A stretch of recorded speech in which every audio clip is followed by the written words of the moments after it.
Every kid in the 80s had that dream. You know the one. Beat the high score, save the universe. For Alex Rogan, that dream becomes his reality. Suddenly, his life is less about fixing Viola's electric so she can watch her soaps and more about fending off an alien armada with a spaceship that looks like it came free with a box of Frosted Flakes. So buckle up, because we're about to talk about shaky CGI starships, trailer park soap operas, and why Death Blossom sounds less like a superweapon and more like a rejected Mountain Dew flavor. This is The Last Starfighter, and we'll get into it on this episode of The Regular Guy Movie Show. Lights go down, let's hit play. Regular guys got something to say. The Regular Guy Movie Show, talking flicks. Here we go! Welcome back to The Regular Guy Movie Show, where three dudes revisit the beloved films of their childhood to find out if they still hold up, or if they were just high scores doomed to be beaten by some douchebag kid with the initials ASS. I'm Seth, and joining me as always on this booze-fueled cinematic journey are two of my favoriteest peoples in the whole wide world, my co-hosts Justin and Brian. Gentlemen, are you ready to buckle into a Gunstar and see if this Death Blossom still blooms? Let's insert that quarter and play this game. Let's do it. Like the Zandozan? No. Well, before we get into the nuts and bolts of this movie, let's take a moment to talk about what we're drinking this evening.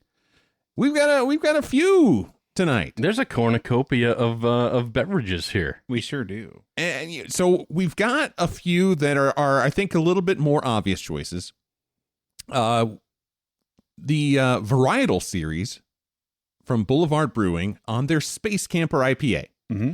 So we have the original Cosmic IPA, as well as two others we'll be trying this evening. The Cryonic Crush, as well as the Lieutenant Vic Vortex.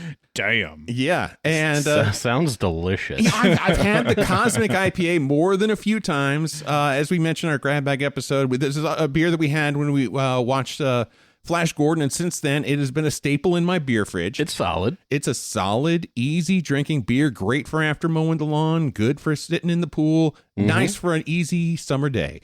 But I'm excited to try these other two. But in addition to these three beers, Justin, you've brought another beer to the table. A little bit more obscure of a pull from the movie. I did, yeah. So I was trying to avoid the space theme because we've done so many space movies. Kind of hard with this movie. Right. Yeah.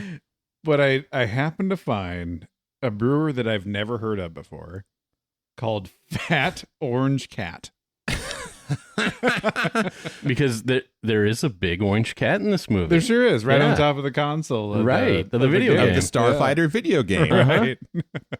So yeah, if you tried to find a beer to match without watching this movie, this wouldn't make sense. No, that cat had about 3 seconds of screen time. I think he's at the very beginning, too. Oh, yeah. In the first opening shots of the trailer park. All right, but yeah. 6 seconds. Yeah. Not much. Right. Basically one-shot wonders, but it was an adorable cat. Now that big fat orange cat is in consideration for the Boddicker Award.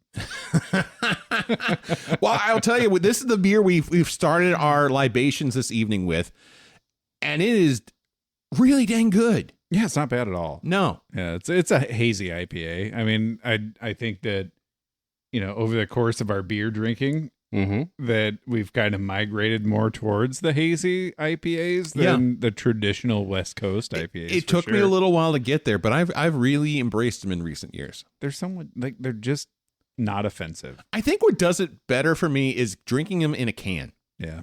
Because the first few times we tried hazy IPAs, it was at this place in St. Louis, Narrow Gauge Brewing, which that's all they had, and they all look like dirty dishwater. They did, yeah. Little floaty, kind of. Yeah, it's kind of an off-putting look. It is, and it still tasted fine, but the look was just, especially when we were so into the clean, crisp IPAs. Right.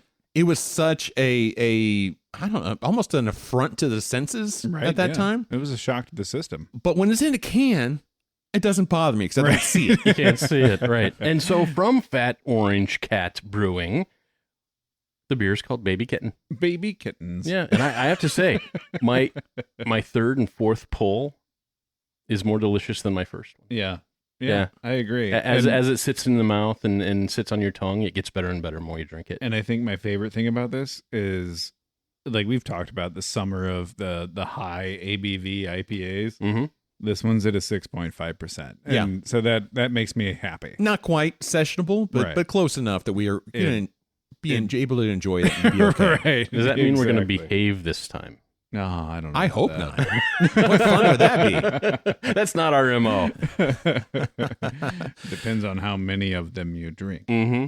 Well, today we are diving into The Last Starfighter, Nick Castle's 1984 sci-fi fantasy about a trailer park teenager who goes from unclogging septic tanks to saving the galaxy with nothing but joystick blisters and dumb luck.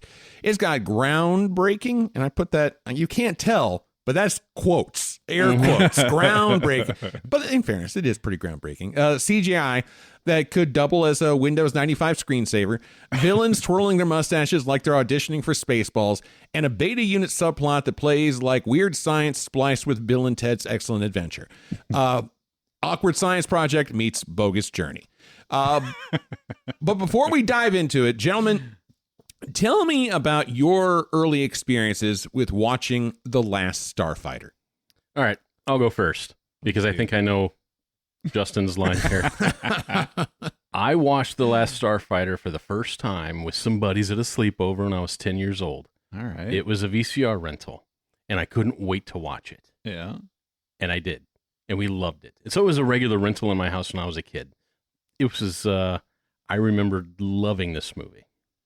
I am absolutely with you. When I was a kid, and we talked about this a few episodes back, this is a movie I've been very nervous to watch for this podcast. Mm-hmm.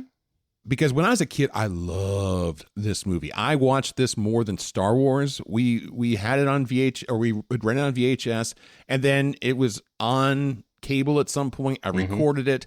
I, much like Justin with Rad, I watched this movie like it was my job and watched it on the regular and loved this movie. It was just fun. It was enjoyable. It had everything I enjoyed in a film, and it really probably planted those sci-fi seeds that are still blooming for me today. I get that. I get that. Yeah, when I was 10, this movie was the shit. It was great. Yeah. We'll get into it a little bit later, but now as an adult, a little bit of a different lens. So, Justin, what was your first introduction to The Last Starfighter? So I'm like, guys, it feels really good to be back in our sweet spot where we're reviewing a movie that I've never seen. Ooh, fresh eyeballs. Because I watched this one for the first time yesterday. Ooh. So yeah, back on buckle track. up, Buttercup. Here we go. So you got a couple of nostalgia boys sitting across the studio from you. And you guys might leave tonight a little butthurt. Ooh. Sorry. I can see both sides of this coin. Look, I will openly accept whatever your viewpoints are. Okay. Nostalgia, I'll just say it up front. It still weighed pretty heavy on me watching this. And it really, me too. I saw some things that that bothered me a little bit, but I could also see some things I didn't ever realize before that I'm like, wow, that's actually pretty dang cool. So I kind of actually, in watching this years and years later, I'm kind of seeing both things and that I'd never appreciated when I was a kid. And so I'm whatever you guys got to think, I'm looking forward to the conversation. All right. Let's do it. All right. Well, before we dive deep into thoughts and things, let's talk about what this movie is all about. Brian, what's the synopsis of The Last Starfighter? Okay, well, The Last Starfighter came out in 1984. In The Last Starfighter, we meet Alex Rogan, a teenager stuck in a dead-end trailer park, dreaming of something more than just fixing appliances and doing odd jobs. His escape comes through a video game called Starfighter, where he unknowingly trains for a real intergalactic war. When Alex beats the game's high score, he discovers it's actually a recruiting tool for the Star League, and he's whisked away to fight against the evil Ko-Dan Armada. What starts as a fantasy of escape becomes a journey of courage, responsibility, and destiny, as Alex must decide if he's truly ready to become a hero, not just for the galaxy, but for himself. Ooh. Yeah. That's deep. Damn. Uh-huh. Mm-hmm. Yeah. All right. And how did The Last Starfighter do in the box office? Well, it kind of had a modest box office run. Its budget was about $15 million. It box office grossed around $29 million, so it was not a blockbuster, but it did make its money back and then a little. What's interesting is that while it was not a smash hit in the theaters, it really found its audience later through home video, cable TV, and it ended up developing a loyal cult following. Sounds like rad. In space. Rad in space. Yeah. Well, this better. This movie was written by Jonathan R. Betuel. I'll go with whatever you say on that. Betuel. This was his very first produced screenplay. His original pitch was apparently a video game that's really a recruitment tool. Thinking Excalibur meets asteroids. Really trying to tap into the arcade craze of the early 80s. And that kind of made tap the studio's excitement. They were looking, they were willing to invest into anything with a joystick and universal bite. Speaking of which, whatever happened to the classic arcade? How awesome were those when we were kids? Oh, they were great. Oh, they were great. Excite Bike. But the problem, Defender. But they aren't. There's so many options now. I mean, the home game console, and then honestly, the arcade. Yeah. Cloud gaming like Fortnite. There's so many options for young kids. Roblox. There's just so many options now. It's kind of a shame, though. Yeah, that you can just sit in your house and play all these games that are so exciting. Mm-hmm. But they miss out on that whole nostalgia part, like the going somewhere to do something. What were your guys' favorite arcade games? I loved Excite Bike. Okay. I love Defender. Amazing. Joust. Ooh. Miss Pac-Man is a classic. Oh, you were a master at Miss Pac-Man. Oh, there's not a Miss Pac-Man I haven't met where I can't get the high score. We were at the horse track in Collinsville, Illinois years ago, and they happened to have a Miss Pac-Man machine. And Brian put in a quarter, and he started playing, and I got bored watching him. I went and got a beer. Came back, he was still playing. I went back, placed a bet on a horse race. Came back, he was still playing, and he was like, "Got another beer." I was like, "I didn't know this game went on this long." It gets to the point where you hit the big dots and the ghosts don't change anymore. They runs out of cutscenes, right? Yeah.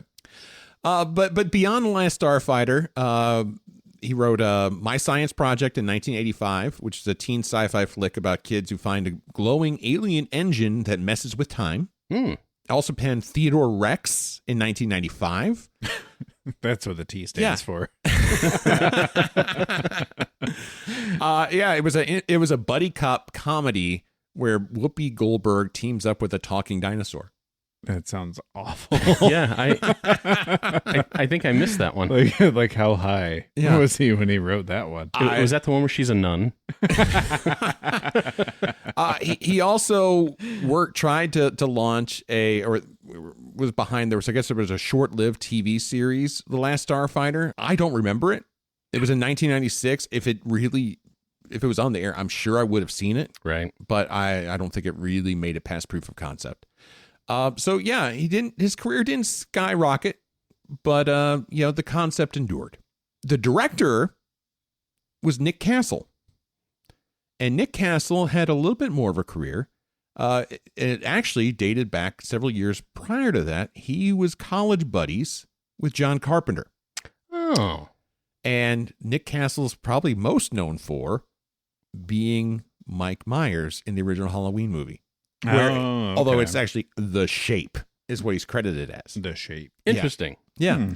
But he still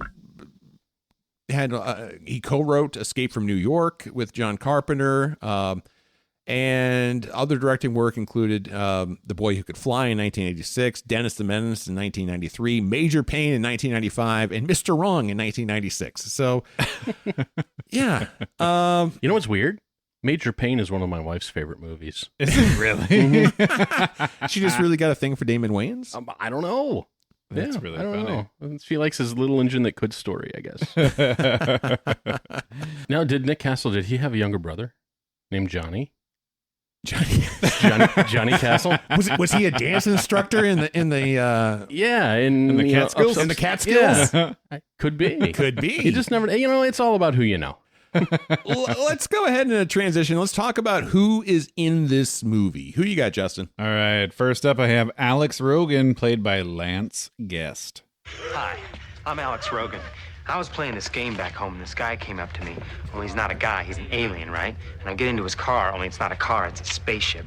And, there's been a big mistake. He's a teenager stuck in a trailer park who dreams of something bigger. His skill at a video game launches him into a galactic battle he never saw coming. Do you know where Nick Castle, the director, discovered Lance Guest? Nope. Watching dailies with John Carpenter for Really? Halloween 2. Interesting. It's like, oh, I'm working on this movie. That's the guy I want for this movie. Do you know where I recognized him from? Where from? Remember the TV show Life Goes On? Yes, with Corky and Becca. He was Becca's love interest in the series. Oh, Yeah. the one with AIDS. I don't know. I don't know. Did the guy have? There was one love interest with AIDS, and I don't know if that was him or not, because that got into some very special episodes. They just hammered all the Oh my goodness! all the hot yes. topics, didn't they? Yeah, they they did. And macaroni and cheese, Crunchy mac and cheese. right?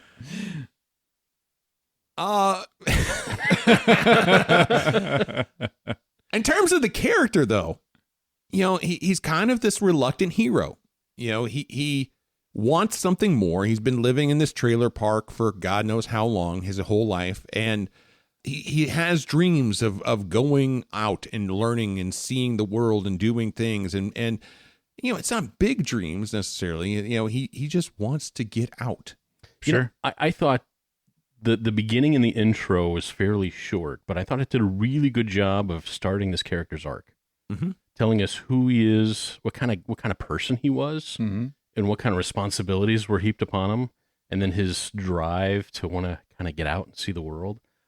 Everything from the posters in his room of Paris and places around the world, all the way to everybody in the trailer park relying on him to fix their stuff. Right. I thought it really did a good job setting the scene and setting this character. And I thought Lance Guest did a really good job. I didn't have much of an issue with his acting on Earth. So I thought he did a pretty good job with this character.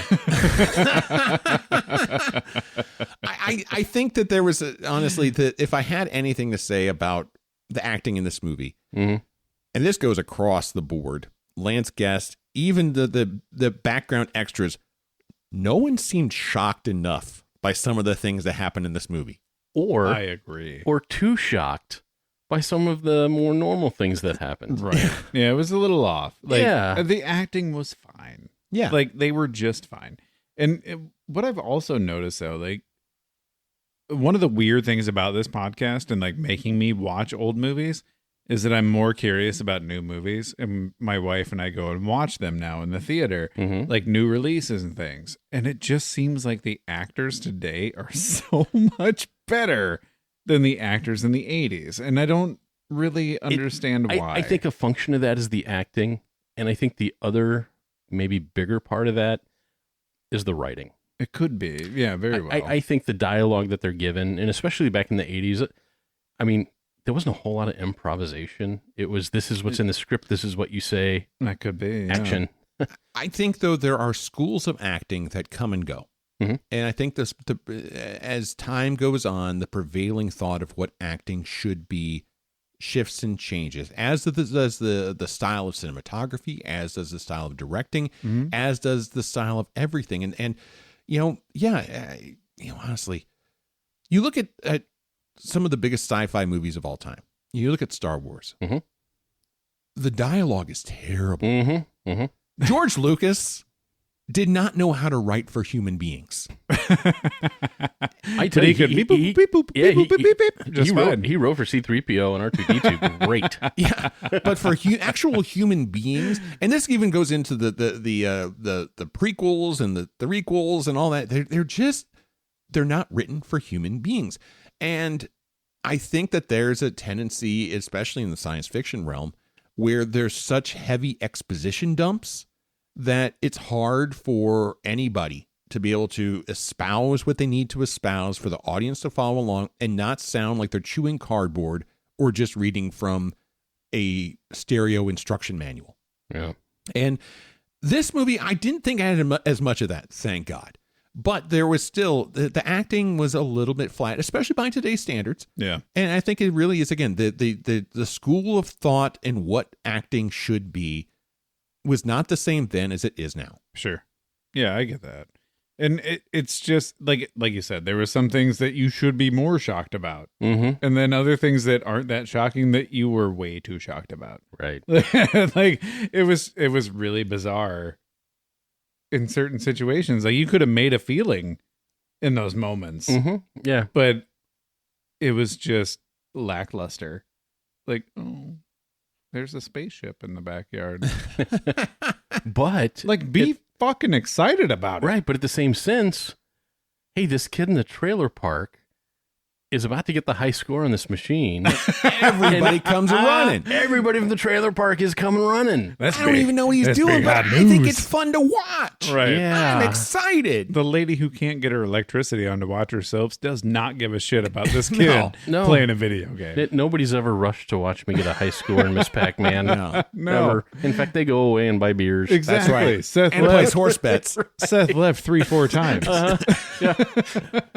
Other notable roles, though, for Lance Guest, he as alluded to, he was Jimmy the paramedic in Halloween 2 in 1981. Years after that, he was Michael Brody in Jaws: The Revenge, because Jaws really had it out for the Brody family. And he was in I'll Fly Away, which was a 1991 and 1993 TV series. Guest never became a household name, but he still stayed busy in TV spots and on stage work.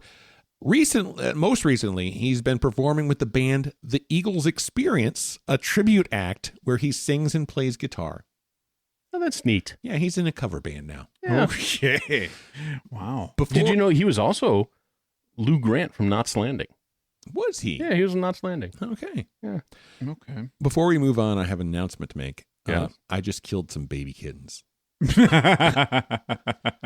done. Bottoms up. Yep. The baby kittens are All right, who done else we for. got? Next up, I have Maggie Gordon, played by Catherine Mary Stewart. I told you, Alex. Me and my, how'd you put it, strange sexual urges aren't talking to you anymore. So Maggie is Alex's loyal girlfriend who just wants a normal life until she's pulled into his out-of-this-world adventure. Yeah, She was cute. she was very cute, Yeah. but I didn't think she really made much of an impact in this movie. No, Not I one agree bit. with you. And- It was almost like they were trying to force a romantic relationship. Right, like you could have done without her completely. Well, Right. and this is one of those things that always have to struggle with every movie is that compression of time. How long did this actually go? Because really, it feels like, when you actually boil it down, it's probably only a few days. right. And so really, we know that there's a relationship and a love interest at the beginning of the movie. Mhm. And then they spend a big chunk of the movie apart from each other. And then at the end, it's like, oh, let's go off in the space together and blah, blah, blah. And it doesn't feel as rewarding as it probably should. But I think it's just because we kind of jump straight into the action of what's going on. Sure. And we don't really get the benefit of seeing this relationship in its peak. Yeah. Yeah, for sure. Like we kind of caught it at like they're already in love. Yeah. Like there was no build up to it. It was Right. just, hey, we love each other and we're boyfriend, girlfriend. We're never going to leave each other. We talked about this already. Maggie. Going to go off and then you're going to come with me and we're going to be together forever. But let's go to another planet. But she doesn't want to leave Granny. And I think when it comes also, is this is one of the things I had to remind myself. These are basically people that are just out of high school. Yeah. They're young and really goddamn stupid. Mm-hmm. Mm-hmm. Yeah. And they think the world is so big, and they think their problems are so big, and they think these things aren't, because quite frankly, for them in this moment, they are. But life experience and time will tell you, you know what? No, they're not. And they're living in this spot. And Maggie, yeah, she's whatever is going on seems so huge and seems so big and seems all these things. And Alex is such a big character in her life, but really, you boil it down. Whatever. Do you know where I recognized her from? Where from? Weekend at Bernie's. Yeah, that's right. She was Gwen Saunders in Weekend at Bernie's. Yeah, it says she was also Kayla Brady. And that's where I recognize her in from. Days of Our Lives. Days of Our Lives, Yeah. Kayla Brady. Okay, funny day story. When I was in college, that was the best way to strike up a conversation with a hot chick. Yeah. Talk about Days of Our Lives. Say, hey, did you see Days today? Boom. Instant conversation. Was that during the Marlena possession time? It was, yes. And so all we did, my roommates and I, we would watch it on Friday because Friday would recap the entire week. Oh, yeah, So absolutely. you could catch up on the entire week on Friday. Yeah. So we would spend an hour on a Friday watching Days of Our Lives. So we had total conversation starters for the hotties on the weekend. You could also get TV Guide, which would have basically the recap of the week for each of the soap operas. That'd be a good idea, but we're too lazy to do that. Yeah. We just lay on the couch and watch Days. That means you have to read. Right? When I was a kid, when the summer came, the rule of the house was that you had to, you could be home for breakfast, you could be home for lunch, you could be home for Days of Our Lives. But after that, other than that, you got to be outside. Got to be out of the house. You had the stipend for days. It was right after lunch, so basically it was all in one piece. Did you Remember- actually sit down and watch it? Hell yeah. Oh, yeah. I love Yeah. Days of Our Lives when I was Really? a kid. Yeah. Okay. We were a Remember- Days family. Do you remember Bo and Hope? Yeah. Remember when Hope got buried alive? That was such an anxious moment when I was a kid. I don't know any of what you guys are talking about. I'm not starting up a conversation with you at a bar on a Saturday night. Probably not. Who else we got? Next up, I have Centauri, played by Robert Preston. You know how long it took to invent the games, to merchandise them, to get them into the stores by Christmas? Why do aliens have Christmas? Anyway, Centauri's a slick, fast-talking alien recruiter disguised as a human. Basically, a cosmic salesman who brings Alex into the fight. Robert Preston was such a brilliant pick for this role. Oh, in fact, I read that his role was written specifically for him in mind. He was. It was because he is most known as Harold Hill from The Music Man, That's right. where he's a con artist A salesman. selling 76 trombones. Bones lead the big parade. Yeah. Yeah, I'm so lost. I don't know. So okay, so anything the you guys Music are talking Man, about. the Music Man is a movie, whatever, about a musical. Before that, yeah. where this con man goes to this small town and basically convinces them to buy instruments for a musical band 76 trombones. and a bunch of other stuff. Okay. Right. And That's yeah, a he's lot of trombones. but yeah, he's a total con man, Okay. and so that's what he was known for. He is known for being a con man in film. Slick talker. Slick talker, fast talker, and he brought every bit of that con man energy to Centauri, and I was all in for it. Absolutely. He did a great yeah. job. I thought Robert Preston was perfect for this role. Like I said, it was written for him, and he showed out. He did, yeah. I liked him. I liked him a lot. Who else we got? Next up, I have Grig, played by Dan O'Herlihy. Death is a primitive concept. I prefer to think of them as battling evil in another dimension. All right, so Grig is Alex's alien co-pilot and mentor with reptilian features and a big heart. He's the seasoned veteran to Alex's rookie pilot. But where have you heard that name before? I've heard it on this show before. You sure have, and I probably butchered it. It totally took me aback when I saw who the actor of this character was. I had to stop and Google and be like, no fucking way. Right? I know. I know. No way. That's the old man from RoboCop. The old man. The old man. The old man. Yep. CEO of OCP. Mm-hmm. Grig didn't seem that old to me. No, he was reptilian. There was a lot of makeup. He was a lizard, basically. The only really thing you could see of Dan was his eyeballs. Have you ever seen an old-looking lizard? I don't know. I don't know how to tell if a lizard's old. There's your answer. Yeah. They always look the same. Right. But yeah, I mean, 3 years after this movie, he was the old man in RoboCop. Mm-hmm. And yeah, I was with you. When I saw the cast list looking at this, I'm like, no. Right. How? Right. Right. I mean, because they are such, I mean, I know it's acting. I'm not an idiot. But such polar opposites. Right. Exactly. He was also in, man, Halloween keeps popping up in this podcast. Halloween 3, Season of the Witch. He's a villain in that movie. Connell Cochran. And also in Robinson Crusoe from 1954. He's an old man. Yeah, he's got some staying power. He's been around. Yeah. Old man in a reptile suit. But Grig is a character. Man, I loved that character. Yeah, I liked him too. Yeah, it was great. He was like Alex's Mr. Miyagi in a cockpit. Uh-huh. Yeah. Wise, prophetic, comedic. Yeah. Dry. Yeah. Entertaining. Mm-hmm. Yeah, he was all those things wrapped up. I thought he did a great job. Now, he also reminded me, did you guys ever see the movie Enemy Mine? Yeah, yeah. Lou Gossett Jr. played the alien in that movie, and they looked identical. Very similar. Yeah, yeah. Yeah, that's what it reminded me of. Of course, I probably saw that movie very close to when I saw this movie for the first time. They came out roughly around the same time. Yeah, I think so. Maybe there was a run on lizard costumes. But Dan did a really good job. Grig came to life on the screen, and he was one of my favorite characters. Yeah, there was humor, there was verve. Mm-hmm. Yeah, Grig was great. Yeah, he was. Who else we got? All right, next up I have Lewis Rogan, played by Chris Hebert. Hear that, slimes? I'm famous. So Lewis is Alex's mischievous younger brother who steals scenes with his one-liners and inappropriate curiosity. Loved his stash of Playboys. Gotta find Miss June. That was my favorite part. Was he was like, oh, I'm gonna tell mom about your Playboys, and he's like, shit.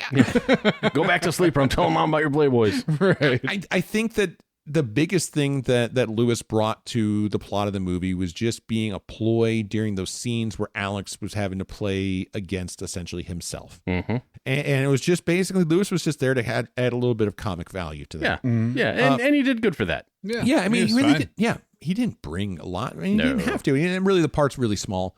But yeah, I thought what he brought was fun and funny. I agree. Yeah. Other notable roles. Did either one of you watch V? Yeah, the miniseries back in the 80s. Mm-hmm. He played Sean Donovan. Oh, interesting. I love that miniseries. Oh, it was so good. Didn't see it. Not surprised. Again, lizard alien people. Oh. Yeah, though they have human skin over top, but underneath they're aliens. That they're lizard people that are here to eat people. And they bleed green. Yeah, I remember correctly. I think you're correct. As far as where he is now, Chris Hebert retired from acting in the early 90s and has stayed out of the spotlight since. I mean, I don't know what spotlight he had, but, I don't think you good had on a you. very bright one anyway, but, good for you. All right, let's keep moving. Next up, I have Zer, played by Norman Snow. At last it is done! Soon the frontier will be down, and they will bow to their new emperor. Or I will darken the sky with their ashes. All right, so Zer is the whiny, power-hungry villain who betrays his own people to team up with the Ko-Dan Armada. My note on Zer. Draco Malfoy in space. I could see that. I don't know who that is. Oh my God! I'm sorry. I don't do pop culture things. I understood it, and I Okay. think you were spot on, Seth. But yeah, he's a space brat with glowing scepter energy. Yeah. You know? just a giant turd. Are you regretting having me on this show? No. I mean, I think you bring something fun and interesting, and if nothing else, we can honestly just start making up references. You could. Just to see how many. I think Brian and I are just going to start making them up to see how many we can fit in per episode, and you not realize. You could do it and see if I lie about it. And be like, oh yeah, totally doesn't seen know. that, guys. Expect a Patronus. Every show needs comic relief. You know Justin. what you're gonna get? You were valuable. You know what you're gonna get? What's that? Little baby kisses. Every time I don't know something. Totally worth it. Zur and Norman Snow as Zur. He was a petulant little shit. He was. I didn't like the character because he was a petulant little craphead. Maybe that's why I didn't think.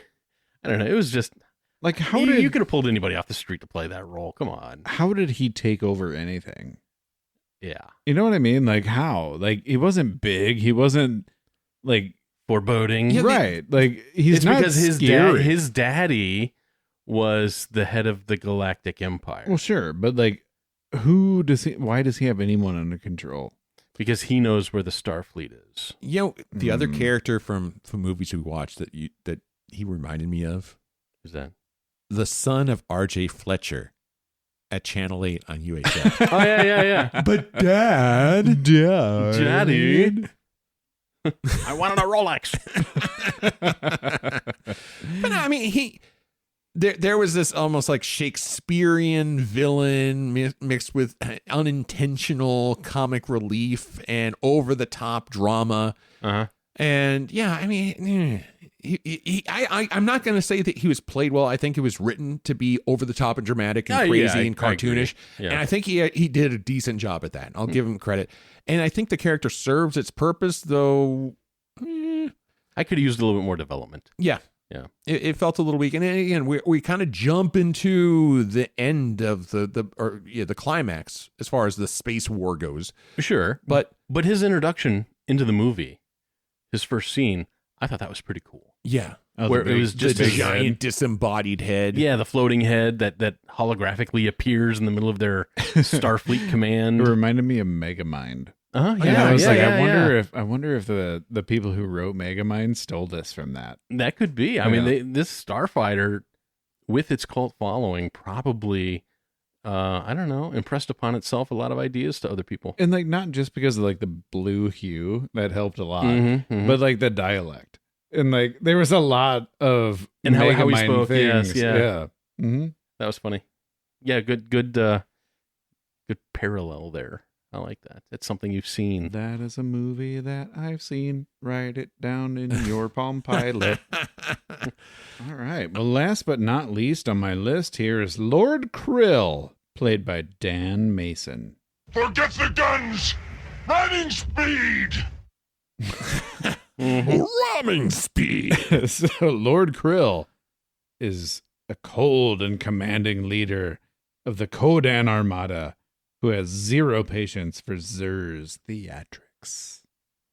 I think you were being really generous, including Lord Krill Yeah. in our character rundown. Mm-hmm. And as such, I'm not really going to add much more to this because I have nothing really. He wasn't really, the actor isn't really known for much. No, he was mostly a stage actor. He did some voice stuff, but The Last Starfighter was his most visible screen role.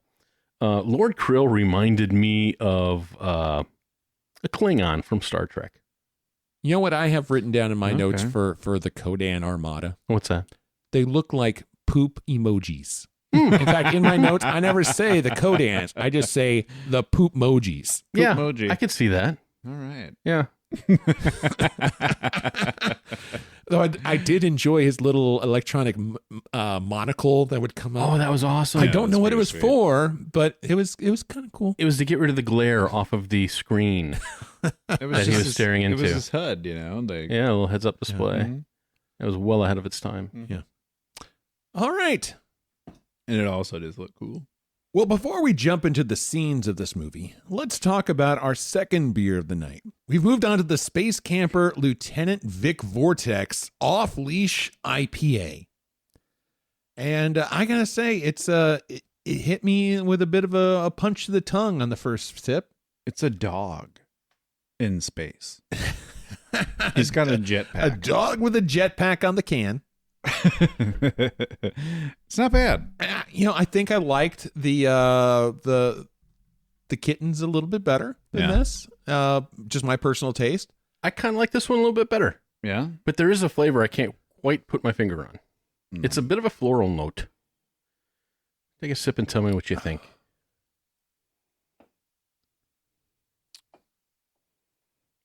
It doesn't say, does it? It's rosy.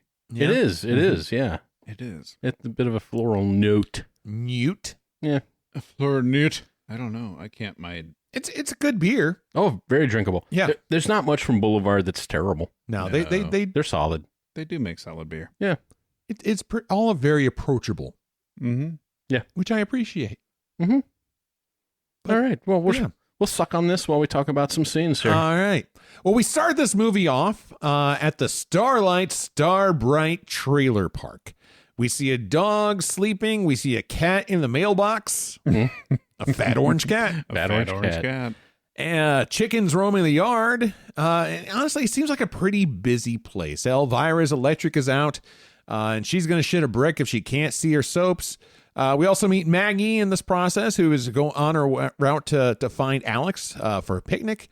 We also meet Lewis, who's walking around in a space helmet shooting passersby with a dart gun. Suction dart. Yeah. Right.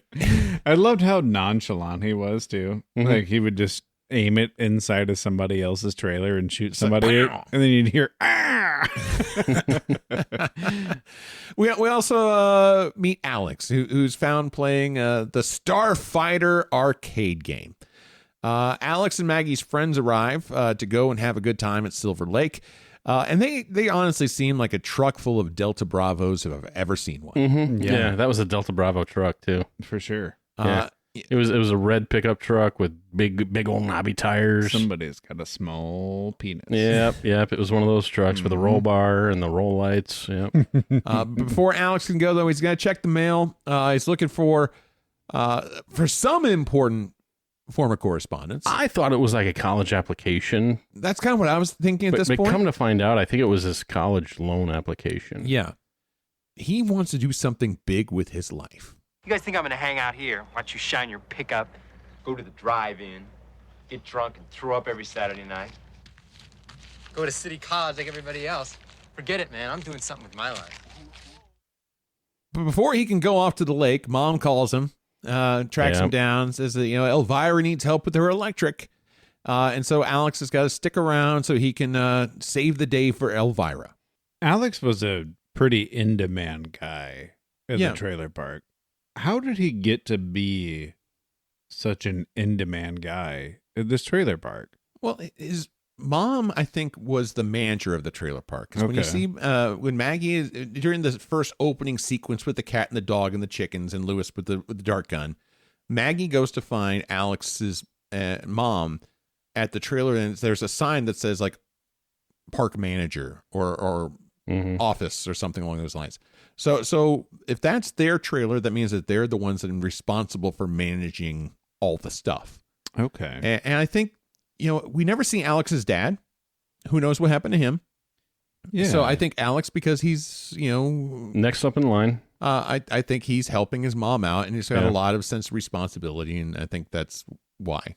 But man, like, if you got to take care of like everybody's power and the antennas on top of their trailers, and it just seems like a lot for this kid, this teenager, to have to take care of. But I also think it went to show that he's responsible. Sure. And I think it also showed that he had a really good attitude about it all. Sure, he was a little upset after the fact that he missed out on going to the lake and going to the movies with friends, but at the same time, he really seemed to enjoy helping people. Yeah. Yeah, because I don't think he seemed that torn to not go to the lake. Yeah. Right. with a truck full of douchebags. Like, especially if they're agree. not actually his friends. Yeah. Like, he just didn't care. It's like, I'm just going along so I can go with my hot girlfriend. Yeah. Who for some reason likes these, jack wagons. Mhm.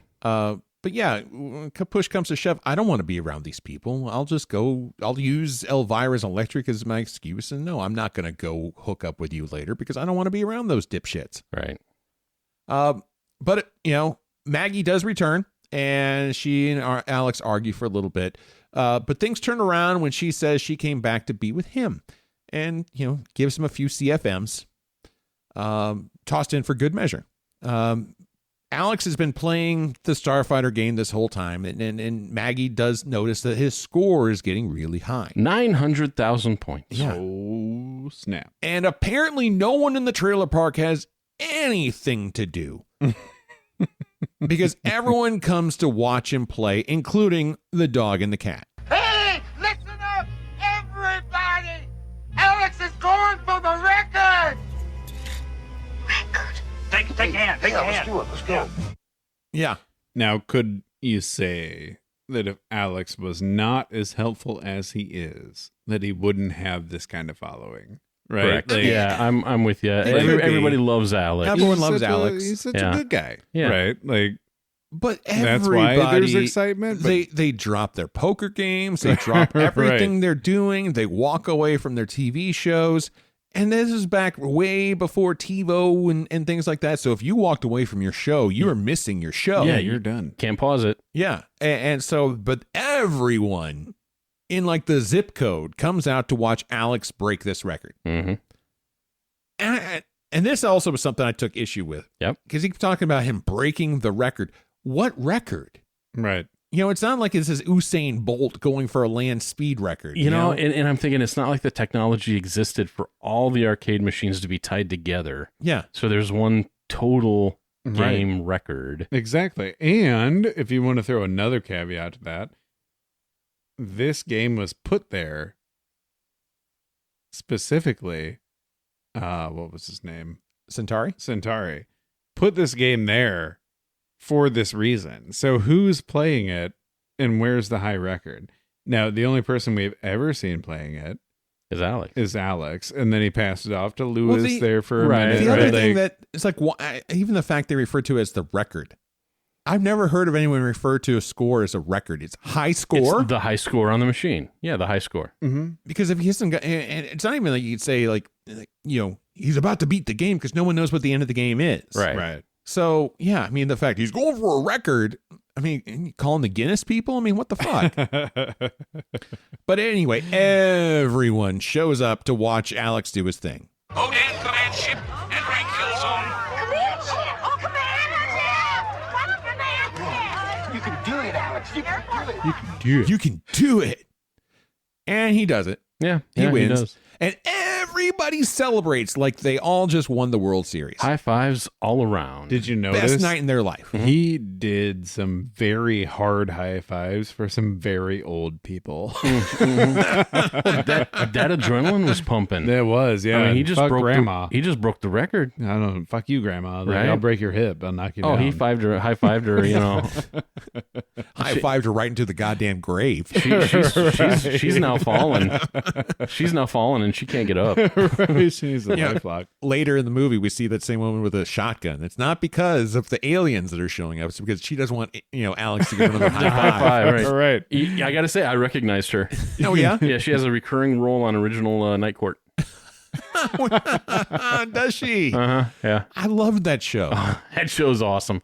Every once in a while, we'll just, for background noise, put on the original Night Court. Did you see the remake? It was terrible. I never saw the remake. I'm not going to. I didn't want to do that to myself. It was so bad. So bad. Anyway. Yeah. So he gets the record, and he beats the game. He beats the game. He beats the Ko-Dan Armada. Yep. Whatever the fuck that means at this point. Right. It's just a video game talk. Yeah. After all of this, though, Alex and Maggie, they sit cuddling on a porch swing and they smooch, but all of a sudden Maggie storms off. And Alex wants to know what's wrong. Maggie says it's because Alex wants to leave. You really are leaving here, aren't you? Of course I'm leaving. We're both gonna leave here. Both of us, Alex. We talked about this. When I get to school, I'm gonna find a place and I'm gonna come back and get you. Well, what about Granny? Granny? What about Granny? Mm-hmm. Truth is, you're scared of leaving this trailer park. I'm not scared of leaving this trailer park, Alex. Yeah, you are. Yeah, you are. Truth is, Granny's gonna die soon anyway. Whatever happens, So don't worry about it's you and Granny. me forever, right? Forever. Right? Forever. I love you so much, Alex. I'll always love you, Maddox. Diarrhea. Diarrhea. I love Lewis. He's been spying on this the whole time. Right, yeah. But yeah, no. There's just this pretension of teenagers. What is it with 80s movies and love you forever teenagers? Because it's not an 80s thing, it's a teenager thing. And teenagers think their life is so big. They think they have so much experience. They think their relationships are such a big deal. I'm going to love you forever. But no, you love, if that's even what you have Right now. You're growing up. Oh, Get over yourself. I went through that. I'm sure I did. I know I did too. I had a girlfriend in Karen, you know who you are. It was one of those, if we were older, I'd ask you to marry me. I didn't know shit. I get it. No, I'm with you. I made major life decisions when I was in my teens based around the girl I was dating. Right. Emily, I followed that girl to realize way too late was not the girl for me. Mm-hmm. But when you're young, you are fucking stupid. Oh, your lack of experiences lead you to believe that that's the only thing out there. Yeah. And Yeah. I guess And nothing against the girl. I mean, No. it's not Emily's fault. It's not Karen's fault. It's not Maggie's fault. Yeah. Yeah. It's just you're young and you're dumb. And you know my story about film school. Yeah. And not going because of a girl that I didn't end up with. But I guess maybe I'm thinking of, from the writer's perspective, I would feel like if you're the writer as an adult who's writing for a teen, that, like, why are you not writing the learned experience that you had instead of the naivety? Because if you're being honest, when you are a teenager, you are naive. And why would you write lived experience that they don't have? To teach other teenagers not to be idiots. But that doesn't make for good movie. But it could, maybe. I don't know. I mean, time will tell. Maybe someday someone will make that movie. It just, to my knowledge, it has not happened yet. And then I'm going to watch it and I'm going to be like, I hate this. It's so jaded. That's not real. It's too real. That's not what I felt like when I was a teenager. All right, well, you probably can't tell if we edited this properly, but we just had to take a bit of a break because we had a bit of a pop-up thunderstorm come through. And it was being, the rain was loud enough, we were definitely picking up on mic. But they gave us an opportunity to tap into the third beer of the night, the Cryonic Crush Chilling IPA from Boulevard Brewing Company, part of the another part of the Space Camper varietal series. Mm-hmm. And it's clean. It is a clean IPA. Yeah. Where the other one was a little bit more fruit forward. Mm-hmm. Mm-hmm.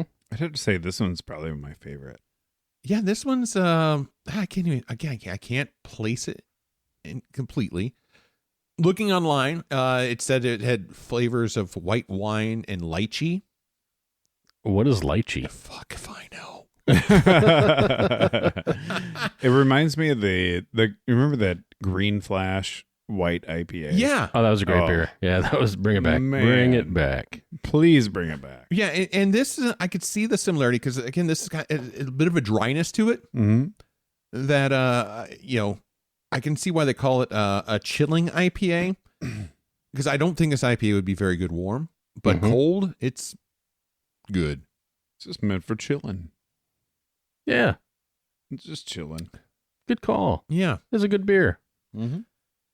But back to the movie talk. Alex and Maggie, they smooch a bit. And then Granny calls Maggie home, and Maggie's got to run off because, Because Granny's a cock blocker. and she might die. You never know. You never know. Granny. So Alex goes home and then, has to break the big news about breaking the Starfighter record to Mom. Someday they're going to say this is where it all began. What? Mom, I finally broke the Starfighter record. Oh, that's nice, dear. Nice. It's stupendous. No. Alex, Mr. Brenner knew that you'd want to see this as soon as possible, so he brought it by the diner, and, well, I was so excited, I opened it. Well, that's okay. What is it? It's about your loan. Bad news. Mm-hmm. Still go to City College with your friends. Which is not what Alex wants to hear. No. So a couple things here. And this is funny to me because, it reminds me of like my kids now when they're like, oh, watch this super cool video game thing. And I'm like, I don't care. So yeah, I get her response like, oh, nice. But then my other question on this is, do people actually get rejected for student loans? Well, we don't know if it's a student loan. We don't know if it was a loan through the university back in 84. Yeah. Who knows? Because like government aid, right? Like I used to work in financial aid. Right. Like, And I have the same thought because I definitely had my experiences with the FAFSA forms and applying for, which is something you did after you're accepted to a college. Mm-hmm. And I don't know what it was in 84. Nobody got turned away from this college that I worked at. You know what I mean? It would have made more sense if this was like a college application that he got denied. Yeah. I don't know. It's weird that they went with a loan. But Right. it may have, again, it doesn't hold up. I don't know what it was like if you were a college student or applying for college in 1984. Maybe you had to get your private loans through your local bank. It could be. And in which case, what do you have as collateral? I mean, you're not really, it's a different story. Right. I mean, that's why they make student loans so accessible. Right. Because you're like, what could you put up for that? The only, thing, what I mean? the only thing you have to put up is like future earning potential. Exactly. And that's not measurable. Please take a chance on me. Yeah, on my underwater basket, my underwater basket weaving degree. It's going to make us all rich. So this is one of those things I categorize under the category did not hold up because it doesn't hold true to today. Mm-hmm. But I'm going to let it slide because I was not an 18-year-old in 1984, so I don't know how it was then. Correct. But I'm with you. But yeah. But ultimately, it's bad news. He storms off and heads out to the outside of the trailer park. Sees the Starbright sign. He wads up his letter, tosses at the sign in rage. Which is one of the prettiest scenes in this movie, where he's standing in front of that Starbright sign, and in the background you see the sky with all the stars. I just thought cinematically that was a beautiful scene. And really a lot of the cinematography in this movie was really actually pretty dang good. I thought so. Mm-hmm. And the guy who actually did the cinematography for this is where we get another tie-in from Halloween 2, was the same guy who was the cinematographer for Halloween 2. A guy by the name of... Imagine that. Yeah. A guy by the name of King Baggett. King Baggett. Baggett. He sounds like a villain. Absolutely. But he was the cinematographer in Halloween 2. And again, there's kind of that tie connection between them via John Carpenter and Nick Castle's connections. Mm-hmm. But yeah, I mean, I think that the cinematography overall in this movie was actually pretty solid. And the shot, you're right, was very well done. It stood out to me as a very beautiful shot. Yeah. But as Alex is kind of sulking outside the Starbright, fuming, the Starfighter game begins to make noises, it flashes, and then begins to like wobble. It moves around on its own, kind of like a wash machine that's off balance. And then all of a sudden we get this strange car pull up. A strange car. Yeah. So, and what did this car look like? It looked like a DeLorean. It did look a lot like a DeLorean. Like a stretched DeLorean. And this is where I wrote down in my notes, did Back to the Future steal this? Because the way the doors opened up, like everything, like you're talking like spaceship, time travel, like whatever, right? Like if you're going through, and it's not time travel per se, but if you're going through wormholes to get to other universes, yeah, it's time travel.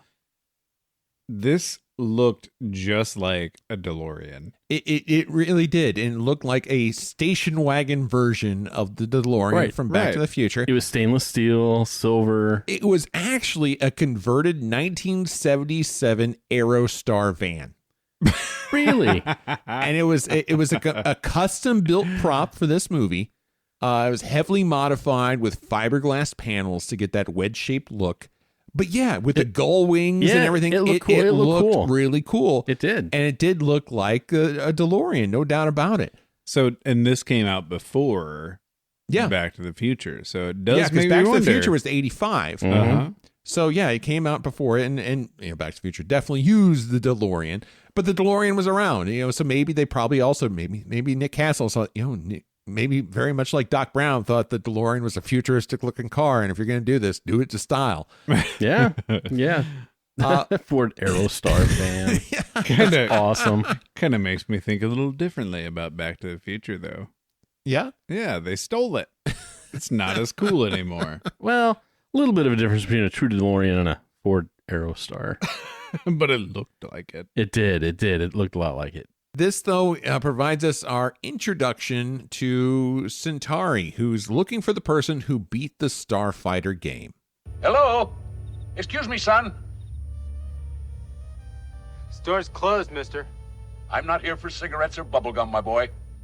Can you tell me the name of the person who broke the record on that game over there? And where I might find him? Alex Rogan. You're looking at him. Alex Rogan.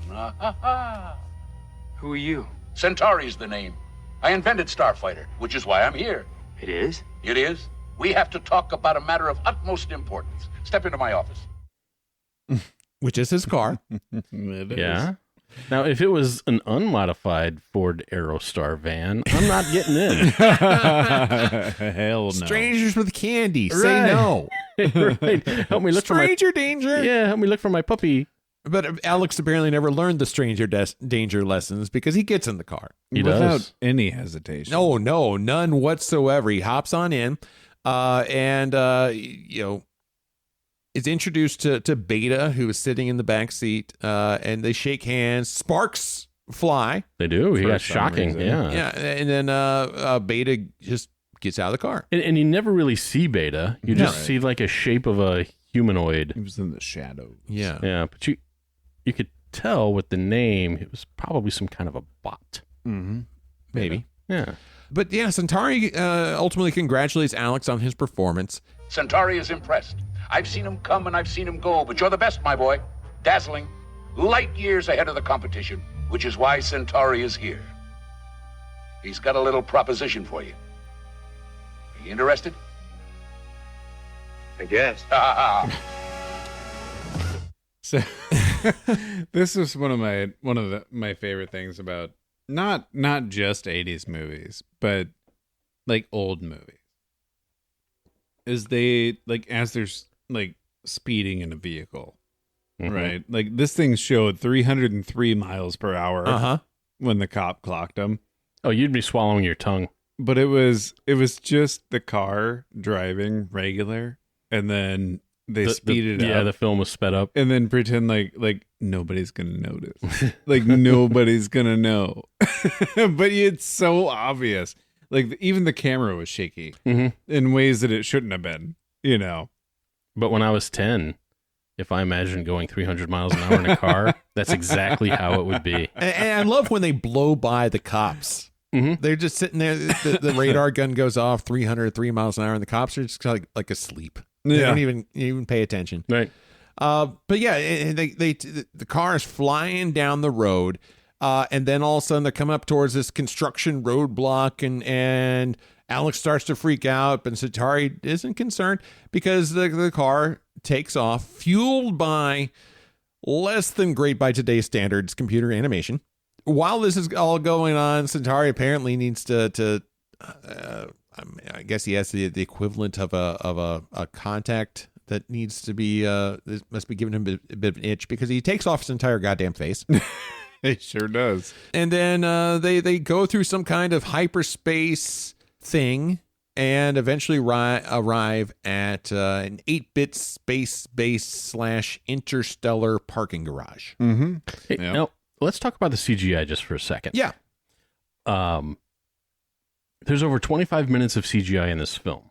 Mm-hmm. And it was one of the very first films to rely so heavily on CGI. Yeah, it was. And you know, this groundbreaking. This instance is the first moment, you know, the car flying through space is our first introduction into aperitif of the CGI that's going to carry a lot of this movie. Did you say aperitif? I did. That's a $5 word. That is a $5. That's how I roll, awesome. B-Dog. Nice. No, and it was for $1. It was not great. No, by today's standards. But for the time, it was groundbreaking. It absolutely was, because it was the first movie to use this amount of CGI in you know, to as a narrative tool. There were movies before that used CGI, but it was a very limited amount. You know, you had Westworld in 1973, as well as a sequel, Future World in 1976, which used very limited amounts of CGI. In the case of like robot POV, you know, kind of that pixelated look of what a robot sees, or there might be a little wireframe kind of thing. You had Star Wars used wireframe animations that you saw, you know, the Death Star trench run briefing. Tron in 1982 was the first movie to use a good amount of it. Right. But again, it was a movie set in a video game. So it was supposed to look clunky. So it was supposed to look like that. Okay, so you want to hear something mind-blowing? The studio had a computer that did this. Yeah. And it was called the Cray XMP supercomputer. And it was huge. And it cost $15 million for this computer. And it's something that I can do on my $800 Dell. and actually, to give you a better comparison, so the Cray XMP, like you said, was $15 million. An iPhone 15 Pro cost $1,000. The Cray could do what its speed was measured in operations per second. So it could execute about 200 million operations per second. The iPhone 15 can do 17 trillion operations per second. The Cray XMP was the size of a goddamn room. iPhone 15 fits in your pocket. Sure. Look at how far we've come. We have. And in such a short amount of time. The other thing that needs to be pointed out, the Cray took 1 to 2 hours to render each frame. Oh. Now, this movie used about 27 minutes of CGI. And film shoots at 24 frames per second. So to do all those frames, it took months of rendering time to get what we got. Now, and what did we get? Again, so here's it does not, in full bluntness, the CGI doesn't even light a candle to what we can do today. Right. To what a rank amateur could do today. Greasy Ronnie. Yeah. Well, yeah. Green Means Go, one of our earlier films. But for its time, man, they swung for the fences. And I give them credit for that. Yeah, they sure did. And, it was, I will give them some grace, because it was so early on when everybody was still using models of spaceships and, like flying them through sets and blowing them up that way. To do the CGI, even though today it doesn't look great, it's still pretty impressive. It really was. And, it lacked certain things. It lacked shading. It lacked texture. It lacked a lot of the things that we just take for granted now. Polish. Yeah. But if you think about it, This movie was 1984. A few years later than this, we had The Abyss, which was the first movie to use, really, in my memory, to use CGI as a major storytelling tool and doing it in a really freaking cool way that holds up. A few years after that, we had Terminator 2 with the morphing. Oh, yeah, that was amazing. And not long after that, we had Jurassic Park with all the CGI dinosaurs that honestly still haunt me a little bit in my dreams. Like those weren't... With the morphing, one of the first events to use that morphing was Michael Jackson's video, Black or White. Willow also used it. So yeah, I mean, there was cool uses of the technology that weren't far after. I would say, I'm not going to give them credit. They did not run with the CGI. They didn't even walk. They toddled. Yeah. They may have crawled. They definitely stumbled. But only so these other movies could goddamn sprint. Oh, yeah, I agree. This was the first foray, and they only made it better after that. But there are some things that we'll get into later in the movie that I think they were ahead of the time on. Yeah. So there's something kind of bittersweet about being the first. Is that you're also going to end up being the worst. The worst. Yeah. Right? Like, sure. Yeah, you're groundbreaking, amazing, but everybody else is going to build off of it and make it better. Like the Wright brothers with their first plane. Holy cow, that thing was a piece of shit, right? By today's standards. Canvas and balsa wood, right? And now we've got... And you got a pedal to do it. Right. Yeah. and now we've got a remote control car on Mars. Yeah, right. This isn't the Montgolfier brothers. We have come leaps and bounds, but at the same time, it's kind of cool to go back and watch this and see where it is. But at the same time, it's like, God, I wish someone would do with this movie what they did with the Star Wars reissues and go back and redo those. Yeah. Well, in when we tie this all together, this is one movie I think would be ripe for a remake. Yeah, absolutely. Yeah. Yeah, that'd be great. Yeah. All right. So they fly to Starfleet Command. Yeah. So they're there and at the Star League, and it's just giant, freaking space parking garage. And when the door opens, Alex is greeted by someone speaking a language he does not understand. No. It's a female alien with a cul-de-sac hairdo. A cul-de-sac hairdo. They all had the what a description. They all had the same kind of hairdo. I didn't realize that right away. No, yeah, because that was the first one you saw. My first impression, like, why is this lady balding? It was so weird. Yeah. Inside the base, Alex is transported via a giant treadmill down a hallway to a room where he's handed a uniform and helmet. No one is speaking English. Centauri, though, welcomes him to Rylos, which Alex recognizes from the Starfighter game. From here, though, we cut back to the trailer park. We see Lewis frantically searching through some Playboys, looking for Miss June. Someone is in Alex's bed, and apparently whoever's there has been moaning all night. Maggie comes in. She wants to talk to Alex, saying she heard about the loan and wants to see if he's okay, and says she'll be next door if he needs anything. And when she leaves, the person under the bed pulls back the covers and reveals what basically looks like a burn victim mixed with a used condom. This was a shocking scene. It for sure was. And my note that I wrote down was, what the fuck is in Alex's bed? And the thing is, this would have been more shocking if I didn't know Alex was off in space. Right. So to me, it was like, again, looking at this, and when I was a kid, I probably, again, maybe I would have been a little bit more surprised by it. But to me, I'm like, well, who would be in Alex's bed? He's not there. No. It was his replacement. I did not expect him to have to morph into Alex, though. Like, that was fucking bizarre. That was shocking. And it was such a, I don't know, gross, amazing, scary the suction scene. In and out, as it was breathing in and out. It was, and the skin was see-through, and it was cool. Eyes were bulging. Yeah, it was really, really neat. And as far as practical effects go, this was phenomenal. Yeah. Yeah. I mean, you don't know exactly what is going on here, right? But you know it's fucking weird. Yeah. And they did a great job of making it weird. They sure did. It was, I would it was almost- shockingly really, really good. I really wanted to transport myself back to the first time I watched this movie because I knew what was going to be under the covers.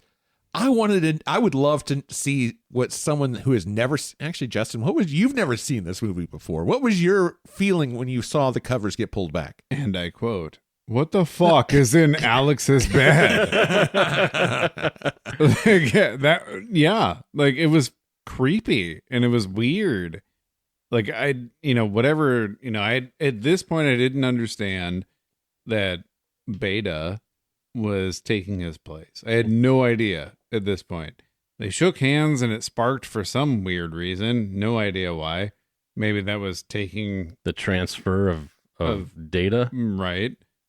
But yeah, like what the fuck is that? Yeah. Like it was creepy. Oh, super creepy. It was super creepy. Yeah. I love that part as a kid. Even to today's standards. Yeah. That's creepy. I love that part as an adult. Back on Rylos, Alex is really becoming aware that he is basically living inside a video game.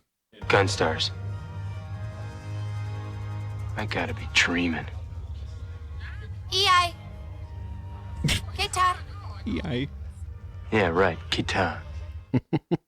And also, this is when he realized that all the aliens have receding hairlines. Yeah. Because he is now given a translator device, which allows him to understand the Rylans or Rylosians or whatever the hell their name is.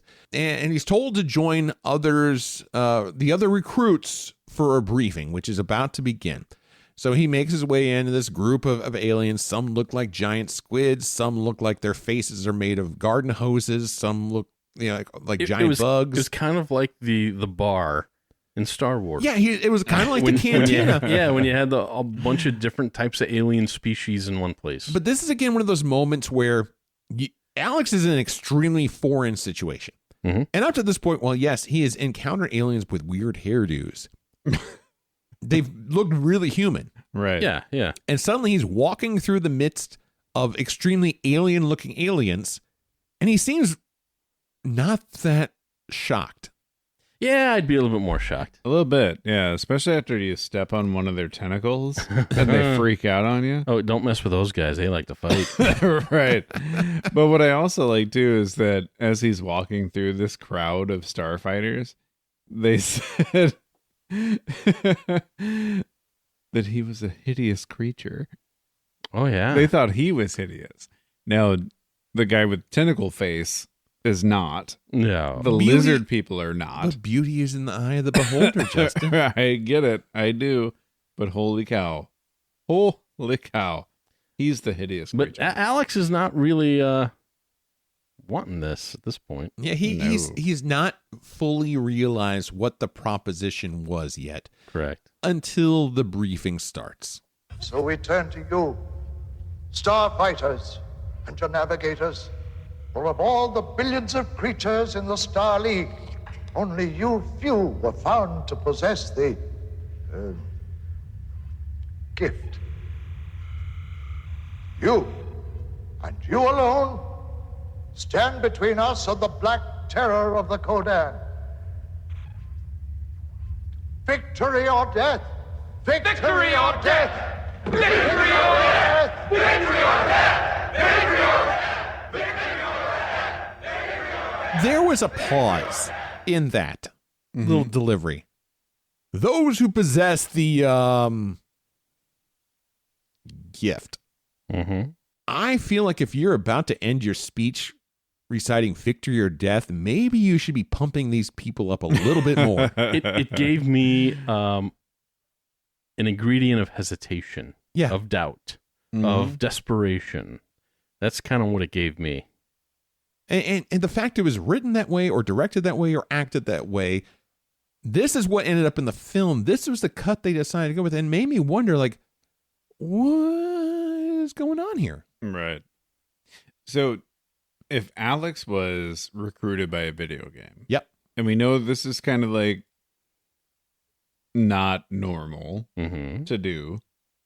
this was Centauri doing something that was outside the box. Yeah.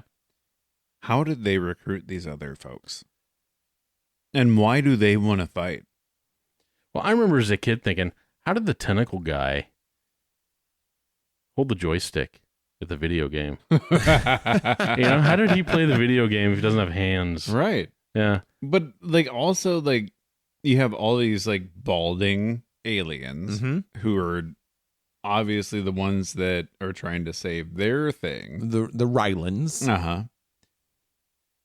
Why do these other aliens care? So all these other aliens and planets were already part of the Star Legion that's being threatened by the Ko-Dan Armada. Yeah, the Ko-Dan Armada. So they were probably motivated to do that because they knew that their world was under threat. And you could ask that same question of why someone would choose to serve during World War II or during any conflict. People do it for the greater good of their country or their planet. And so we have this group of recruits who are coming in to be new starfighters. Alex is among them. And Alex, though, while everyone else is fully bought into this mission, Alex is confused as fuck. And I blame Centauri for that. Yeah. And to that end, Alex goes off to, tell Centauri he doesn't belong there. And so he gets up from this briefing, he rushes off. And this is where we get to meet Grig. This is a restricted area, off limits to... My apologies, Starfighter. Star Navigator First Class Grig, at your service, sir. So Alex and Grig go find Centauri, and Grig's question to Centauri is like, "Are you back to doing your Excalibur tricks again?" And those who aren't familiar, Excalibur is the legend of King Arthur, the sword in the stone. That whoever can pull this sword from the stone is fit to serve king, which kind of plants a seed that Centauri has been around, that he's been maybe, at least in my mind, makes me think that Centauri has been tinkering in Earth for quite a while. Could be. Centauri basically says that the game was a test and Alex could be the greatest starfighter who ever lived. Ever. Ever. So at this point, I'm realizing Centauri is kind of full of shit. Yeah. And he's doing that I'm a great salesman routine. He's just trying to get that money. He is. And so I guess for every starfighter recruit he brings in, he gets paid for. Yep. Right. And he's kind of selling this bucket of lies or mistruths or half-truths or lack of information to get his money. Yeah. And because apparently he's put these video games, the Starfighter video games, all over the place. In fact, the one that was in the trailer park at Centauri at some point, maybe I think it was before this, said that the video game that is in the trailer park was actually supposed to be delivered to Las Vegas. Right. Yeah, I remember that. And so it's dumb luck that Alex came across this machine, basically fell in love with it, and became a master of it. But regardless, Alex passed the test. And the first person to pass the test with this degree of flying colors. But he doesn't want to be a starfighter. I want to go home. That's kind of the thing with video games, though, right? Like, you play the video game, and at first you're terrible. You play it again, you get a little bit better, and a little bit better, and a little bit better, because it's the same thing every time. Like, these, the what do they call them? NPCs, the non-playable characters. Yeah. Are doing the exact same thing every single time. So you play it enough, you memorize it. Yeah, you get the timing down. Exactly. Like Galaga. In the bonus stages, you know the pattern. Exactly. Even the beginning of each stage is not a bonus stage. You know what side of the screen they're going to come in. You know what they're going to do. Right. And the more you play it, the more familiar you get with it. Yeah. So is he really good, or is he just memorize this? Because now, if you take that experience and put it into like real world application, you have no idea what your enemy is going to do. Yeah. I'm still waiting for the real world adaptation of Miss Pac-Man. And I've not seen it. One day. One day. While all this is going on, though, we get our introduction to Zur, who shows up as a giant disembodied holographic head. This was cool. I thought this was cool. With major daddy issues. Yeah.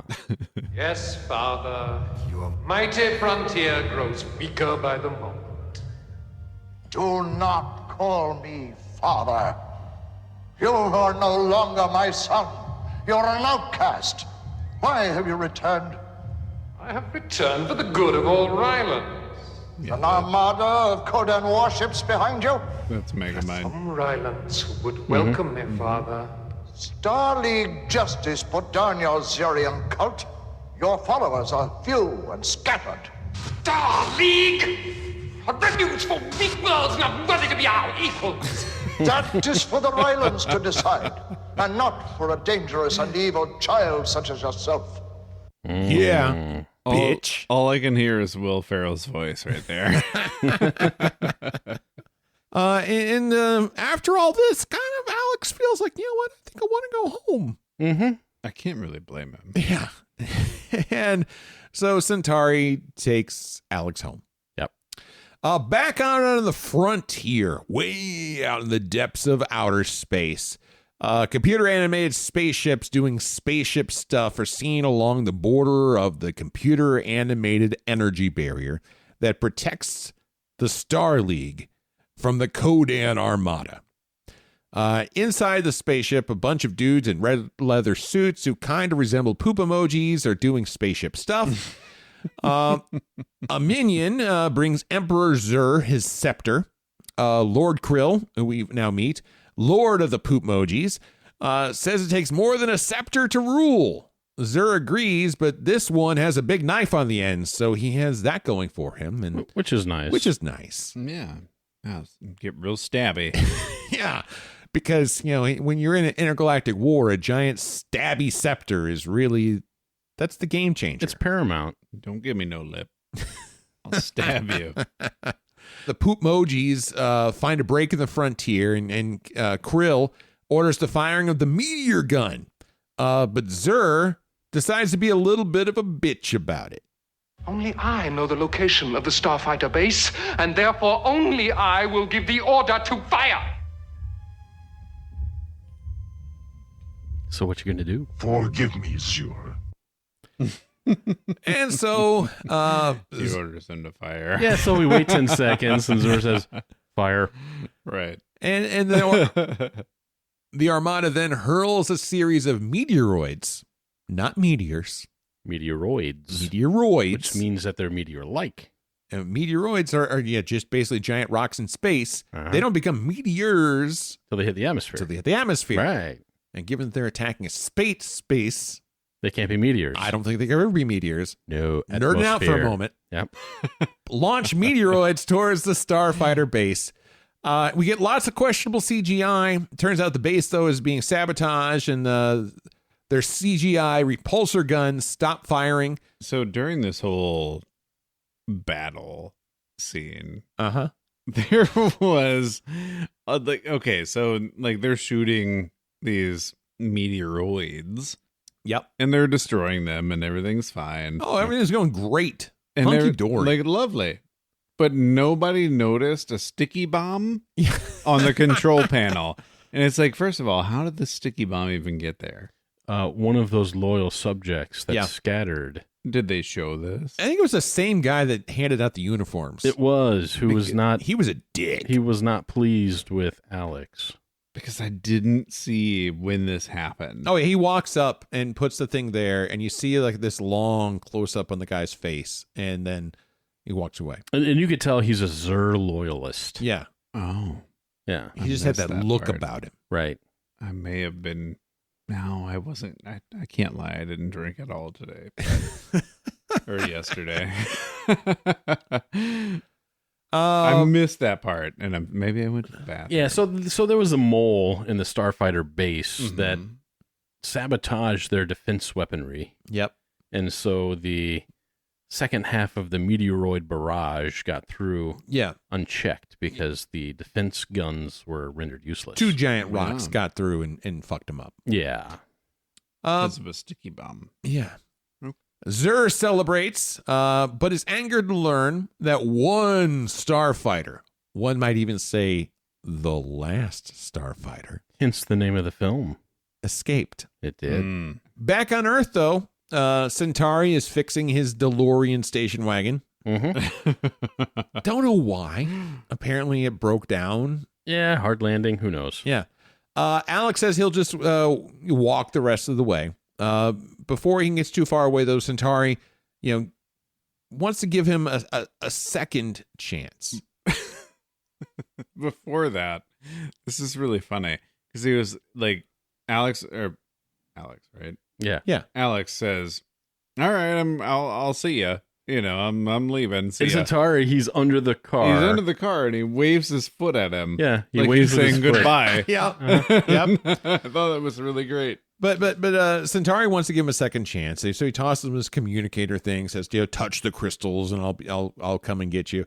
And lets him know that he's walking away from history. Did Chris Columbus say he wanted to stay home? No.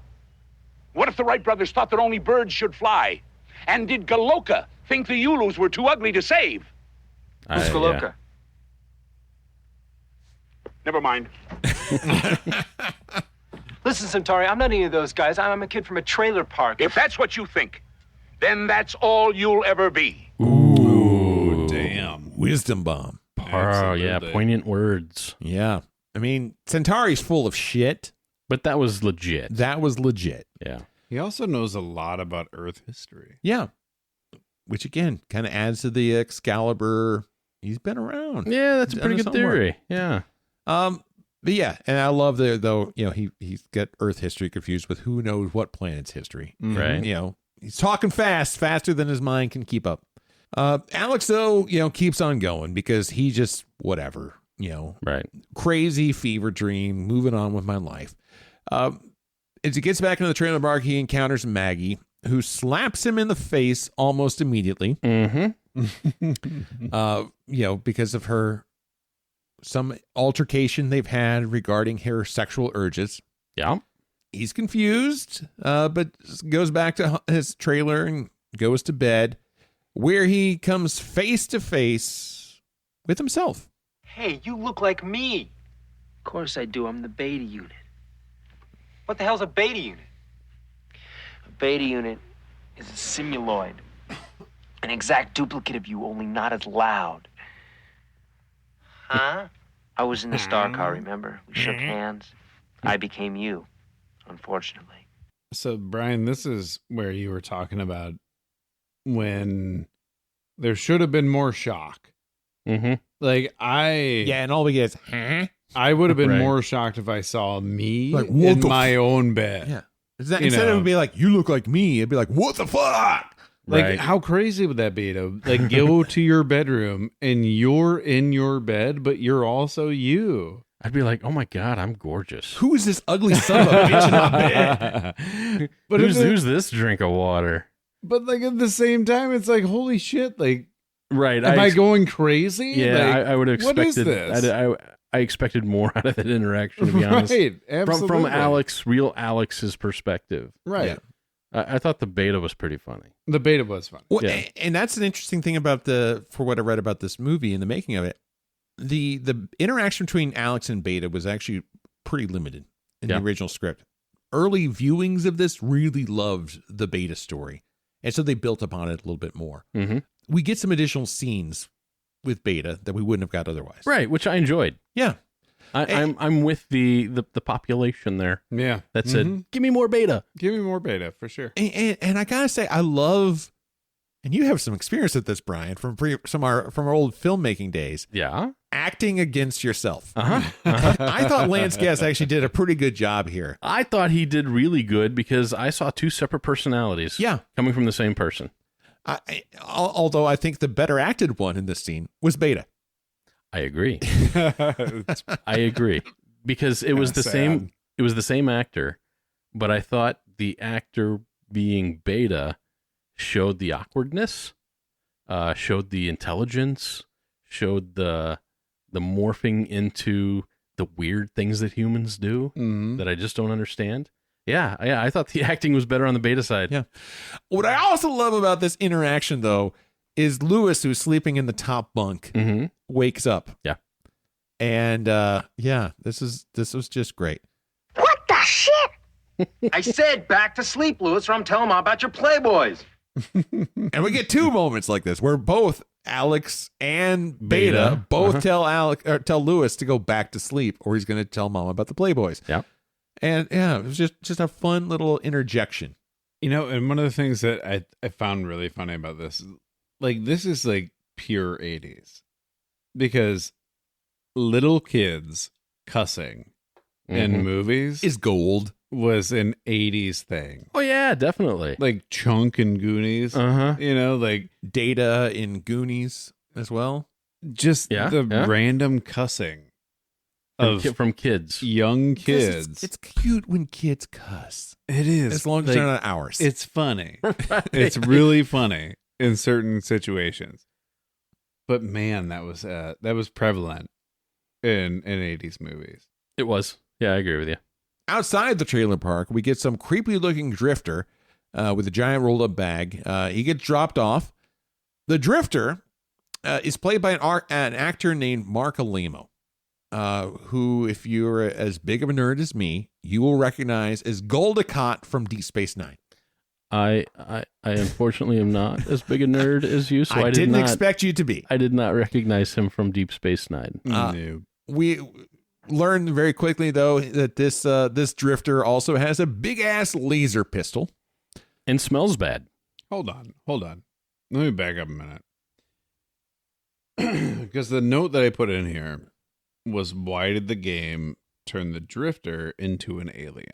And that's because as the drifter comes walking up past the Starfighter game, the game zaps his face off. Right. And basically reveals a giant scrotum monster. Yeah, exposes him as a three-eyed tiger shark nutsack. So was he always this alien? Yes. Or did the game turn him into one? He was an alien. He came there to kill Alex. And I think the game probably had some powers within it, but designed by Centauri to reveal his true alien form. threats. Yeah, to reveal his true form. Because so this assassin alien, kills a human and can assume its form.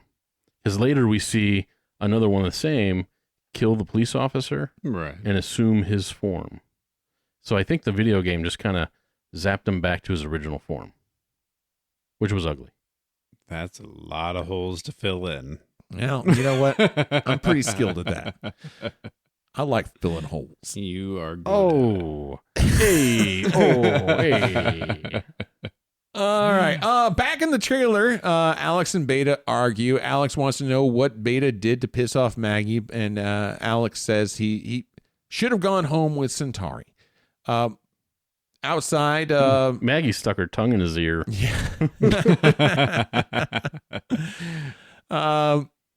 Outside, Alex tries to call Centauri, and while he's trying to do that, the giant scrotum face attacks Alex. And just as he's about to get his ass kicked, Centauri pulls up and shoots the alien's arm off. Yeah. Now, prior to this, when he knows this bad alien's after him, he starts hitting that communicator button that Centauri had gotten him. Yeah. Trying to call him to basically come back and pick up the Beta unit. Yep. Right.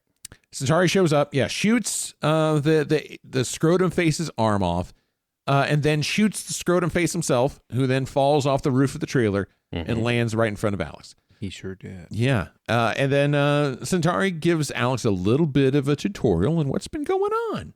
Get a good look, Alex. You can bet your asteroids you'll be seeing more of them. Asteroids. This is a Zandozan, an interstellar hit beast. Compliments of Zur. Zur? Why is he after me? Somehow he found out you're a starfighter. So you see, Alex, you gotta go back. You got no choice. Because if you stay down here, you're dog food. Trust Centauri, my boy. Because in 2 hours, this place will be crawling with 10 Zandozans, with just one thought on their microscopic little minds. kill Alex Rogan. I love how much in this movie Centauri says you should trust Centauri, because that's really the signs of someone who should be trusted. Right. But while Centauri is delivering this giant exposition dump, the severed arm of the scrotum face, which still has a gun in its hand, is moving severed arm and hand to point the gun towards Alex. And he squeezes off a shot. Centauri steps in front of Alex, takes the shot, and then fires. Then double taps the alien, triple taps, quadruple taps, quintuple taps, sextuple taps, and basically turns him into a smoldering pile of goo, which I bet smelled lovely. Well, first of all, he caught on fire. Yeah. So I guess my question would be, you shot him twice. First, shot his arm off, and then shot him in the gut. Yep. Why didn't he catch on fire the first time? Well, the second time he loaded him with like 4 shots. He like quadruple tapped, and I think if you know anything about thermodynamics, with tell me more. With concentrated light, you might know it like a laser beam. Massive concentrated light will have a heat signature, and when it's magnified by 4. The ambient temperature is going to rise considerably because light is energy. Okay. So thermodynamically, it's going to get past the point of combustion, and said subject will catch on fire. So I think it's totally logical. Totally. Thank you, Dr. Science. Yeah. So totally logical. Centauri and Beta ultimately, though, convince Alex to go back. They say that, there's going to be more on the way. You're going to have at least in space, a better chance you've to got survive. a fighting chance in a gun star. If you stay here, you're fucked. So Alex leaves with Centauri. But before he does, his parting words for his new buddy Beta. Good luck, Alex. You too, Alex. Alex and Centauri get back into the DeLorean station wagon from space and take off. Head back to Star Command, which they don't know has been destroyed. Yep. And as they're pulling into the space garage, Centauri loses control of the car. They crash. Because he was hit. Yeah. He stepped in front of Alex and took the shot. He's been bleeding pretty good. He's been mortally wounded. Yeah. And, as a result of those wounds, Centauri isn't long for space. No. You see? Centauri brought him back. Yes, I see. Don't talk. Does he have my money, Alex? I have a fortune for you, Centauri. Now, please be still. It's here. It's all here. Piles and piles of it. All for you. At last. Alex, I want you to know it was for the greatest good I brought you back. And money. Yeah. Of course. More so than money. It never hurts to be rich. Exactly. And dead. That was a pretty nice, touching little death scene. Yeah. And then Grig, who's there, reaches his hand up or puts his hand over across Centauri's face in the same kind of scene you've seen, I don't know how many times. Closes his eyes. He closes his eyes. And I never questioned that action before in any of the TV shows or movies I've seen that in. Mm-hmm. But is that a thing? No. No? No. In fact, the eyes often will stay open. So if you just rub your hand over the eyes, they don't just close? No. Okay. No. In fact, a lot of morticians will throw a stitch in to keep the eyes closed because usually they are at rest will open after death. I really wish I hadn't asked that now because that's going to disturb me. Mm-hmm. Yeah, so the next funeral you go to and it's open casket and they're peaceful with their eyes shut. Yeah, they use either glue or they throw a couple stitches in there to keep the eyes closed. All right. Yeah. What an awful job. I would think so. No, thank you. Yeah. You want to know something gross? Yeah. Okay, so the embalmers and the people in ancient Egypt, if a female, an attractive female passed away, they would let the body decompose for weeks before they gave him to the embalmers, so the embalmers wouldn't have sex with them. Wow. Apparently that was such a thing that they had to do stuff to prevent it. Those some dirty birds. Yeah, isn't that gross? That's super gross. Uh-huh, yeah. Well, back at the trailer park, Beta is having some problems with his hearing. He's hearing some stuff. There's some moths flying outside the windows, driving him nuts. So he has to, do some repairs to his ears because, he's a fancy robot. Yeah, he is. And so he goes over to the desk and turns on the lamp and he pulls off his head. Yeah. And he's tinkering and doing some stuff. Alex, what the hell's going on? Another cuss word. I'm cussing again. You're having a terrible nightmare. Go back to sleep.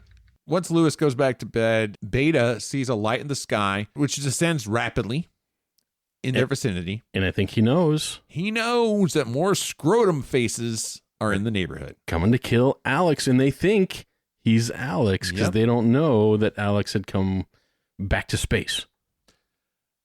Back at Starfighter Command, Alex is suiting up, and Grig introduces him to their Gunstar. Grasp the target control with your right hand. At your fingers is the weaponry. The lasers, photon bolts, and the particle beams. Hey, wait a minute. This is just like back home. But what's this? Careful, careful! That's Death Blossom, a weapon of last resort. Luckily, I was in here working on it when the hangar went up. Now, are you ready? All systems. Go! Death Blossom. Yep. That sounds so ominous. Do you think... Sounds pretty. Death Blossom. What do you think that would be a better name for? Punk band or anime? Anime. Yeah, for sure. I was going punk band. Yeah. What do you think? What do you think that weapon should have been named? Gyro Death. Ooh, that's a good one. Yeah, that's a good one. It was pretty out of control. I was thinking like Spinny Shoot. But yours sounds much more ominous. Spinny Shoots. Activate the Spinny Shoot on my command. Spinny Shoot. On my mark. 3, 2, 1, Spinny Shoot. So they take off in their Gunstar, and Alex gets a chance to practice his starfighting with, shooting target lights and such. Yeah. And he kind of getting the hang of it. But ultimately, when it comes down to it, is that, the odds are very much against them. Oh, yeah. I've always wanted to fight a desperate battle against incredible odds. Well, that's what it's going to be. Mm-hmm. Alex keeps, doesn't seem like he's fully convinced at this point that their odds are even remotely decent. Mm-hmm. Well, I think he's doubting his own skill. Yeah. But we have Grig. I mean, that makes sense because your skills come from a video game. In a trailer park. And, different deal. Like yes, he's been standing at a video game console, but he's now in this chair that rotates and spins like with like a ball turret. Yeah, like a ball turret with but it's got a heads-up display, which you gotta look straight forward because it's suspended in a xenon mist. Right. And you got to lead the target. Come on. You have to. And that's shooting alien aircraft 101. And you have Grig, who is basically like his Mr. Miyagi, slash Goose. Yeah. And, being his sidekick and his nav. Yeah. And his mentor. Yep. Yeah. And, he's a veteran navigator who's dealing with this guy who honestly just stepped foot into a spaceship 12 seconds ago. All he has is promise. Yep. But dang, Grig is optimistic. He sure is. Let's do this. And, so they're off to do whatever they're going to do. Hey, did Grig's laugh ever get on your nerves? You know, the wheezing. The wheezing. It sounded like he smoked like 4 packs that day. Yeah. And his laugh was just, I'm not even going to replicate it here because I don't know if the mic will pick it up. But I mean, he was the old man. Yeah. Yeah, definitely some emphysema going on. Yep. The Armada will break through the frontier here and reach Rylos in 20 clicks. Squadrons of deck fighters will precede the mothership. Squadrons? How many squadrons? It isn't the number of squadrons that concerns me. It's this communication turret that sends out the commands to the deck fighters, which enables them to act as one during the fight. Wait a second. We knock out the turret to get the fighters. But to get the turret, we gotta get through the fighters. We're dead. I'll have it all figured out by the time we reach the frontier. What's that? The frontier. No, shit. Yeah, so they're there. Things are going to be happening soon, and they don't really know what they're going to do. Ready for a giant space battle. Yeah. While they're kind of hanging out here, though, they encounter a Zurian ship, which gives Alex his first chance to fight a live target. And we get lots of out-of-date CGI in this battle, and ultimately, shocker, Alex and Grig are victorious. Mm-hmm. You did it! The Vizima laugh. Yeah. I did it. You did it. You almost got me killed. My deepest apologies, Alex. I had hoped that by putting you in the thick of battle, a great starfighter would emerge. But alas, perhaps there was never one within you to begin with. Maybe you're not as good as you thought. I shall take you home. You still may live a long and fruitful life back there. That is, until the Ko-Dan reach Earth. Ooh. Mm-hmm. And then you're fucked. Yeah, if you want to be a coward and run. Yeah, I'll take you home. Yeah. You little chicken shit. Or you can stay and fight. Your choice. Joe, it's a call is yours. I'm interested to see what happens. Yeah. What's Alex going to do? I don't know. We'll find out. But right now, we're going back to Earth, where we got a bunch of rednecks in a truck. Yeah. Beta, Maggie, and a bunch of Delta Bravos are on the way to the lake. Yep. And this is one of those things, again, flashback to time. Riding around in the back of a pickup truck. That was awesome. I noted that when I watched this. I used to ride in the back of pickup trucks all the time. All the damn time. Now, holy cow. Yeah. You see that, and you're like, oh, I'm going to call the police on these negligent people. I mean, I wouldn't, but there are people who would. Yeah, I wouldn't either. Yeah. But yeah, I mean, it seems weird. But I mean, I don't know how many Little League games I played in, and then we all piled into the back of the coach's pickup truck, like 12 10-year-olds in the back of a truck to go get ice cream. To go to Dairy Queen. Yeah. Oh, the best seat was the one on the wheel well. Yeah. The second best seat. Sit up. Second best seat was with your back to the cab. Back to the cab. Uh-huh. Yeah. And then, the worst though was, against the tailgate. Yeah. That was trepidous. any big bump and your butt's getting there. Well, and God better hang on. God forbid on your douchebags friends hawked a loogie, because that was probably going to go to your face. Right. Or somebody reach around and pull the handle on the tailgate. Yep. Yeah, you're roadkill. Yep. Good times. Good Great times. Anyway, though, Maggie, wants to know why the person she thinks is Alex is not acting like himself. Well, I don't know. You're just acting spaced out. You're not yourself. Spaced out. Ooh. Well, if what a choice of you words. or me, what would you be doing right now? Well, for one thing, I'd be trying to enjoy myself. Leaning back, kidding around, laughing. Laughing? Well, it's a start, Alex. Laughing?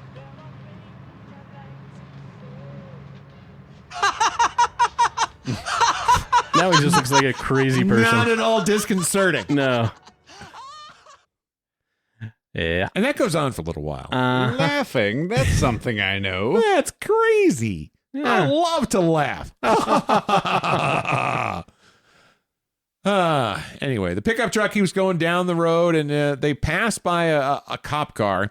And we see the cop not in the car, but on the side of the road taking a whiz. Yeah, taking a whiz. Cop's got to pee. I mean, at least go around the bush, dude. Yeah.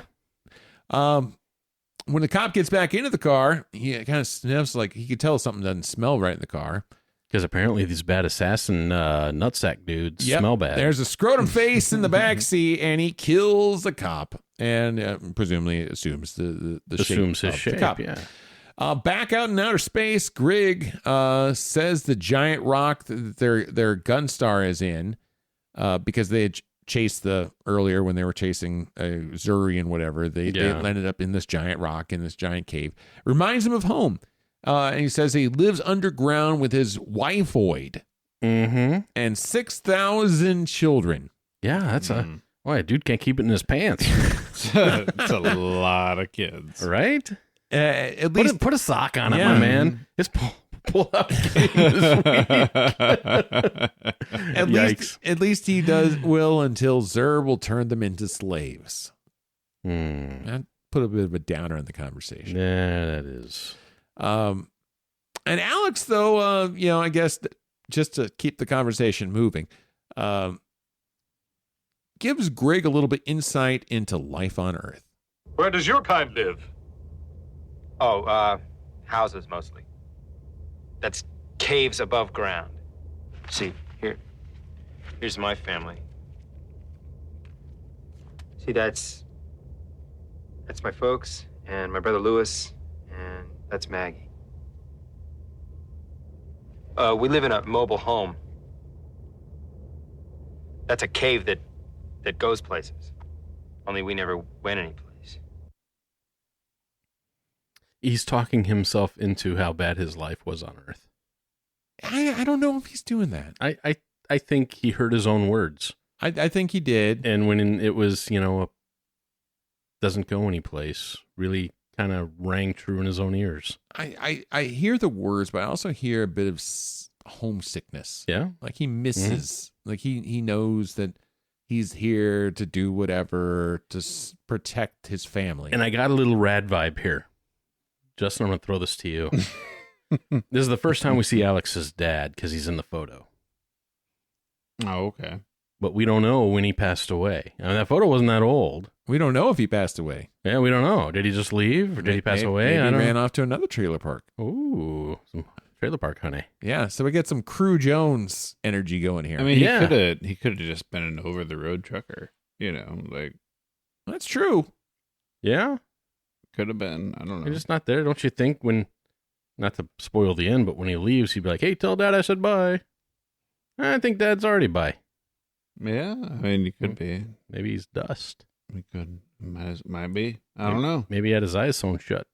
I don't know. At this point, I was just pretty pumped that there was only like half an hour left in the movie. While this conversation's going on, though, Alex kind of reminisces to when he and Lewis would play hide and seek in some caves near the trailer park. Mm-hmm. And that gives Alex a bit of an idea. Which, real quick to back up, hide and seek in caves is a terrible idea. Oh, absolutely. Oh, my Lord.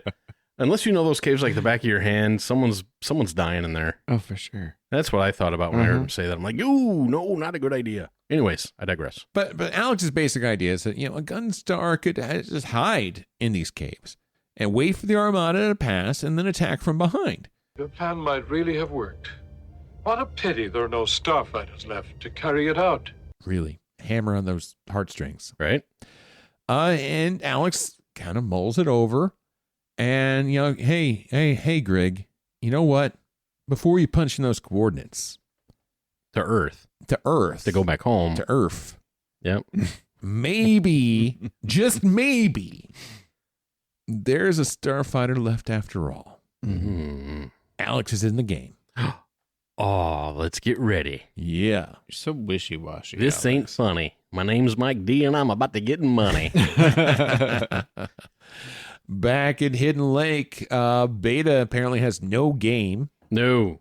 He and Maggie are lying upon the shores of the lake under a blanket. What's wrong? Should I put my tongue in your ear now?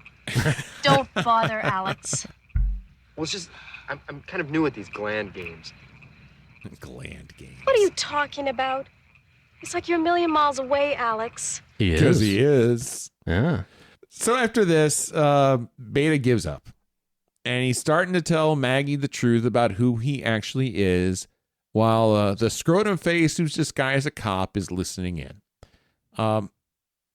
Because he's heard this conversation, Scrot knows that Alex is actually alive and up in space. Yeah, the last Starfighter's not on Earth. No. Ooh, gonna tell my mom. Right? So Scrot Monster shoots Beta and then drives off in the cop car. Scrot, or Beta, is now oozing non-human blood. Hydraulic fluid. Yeah.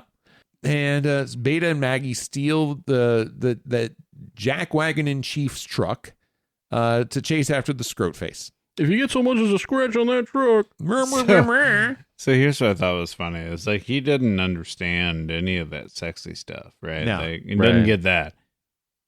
But he knows how to drive a car. Well, sure. That's a mechanical process. But still, like, you don't know anything about anything on Earth. He probably just read a manual. But you know how to drive that truck. Yeah. If you read a manual, you pretty much got it down.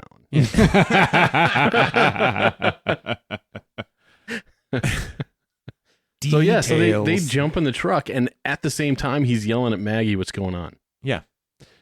So Maggie is filled in with the specifics of the situation. Maggie and Beta are speeding to get to the scrotum face. Before he gets back to his ship to radio that Alex is still alive and in space. But Scrot's already there. He's transmitting a message back to Zur and company.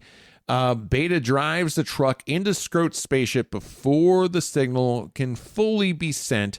And as a result, Zur only gets part of the message. The last Starfighter is... ... Yeah.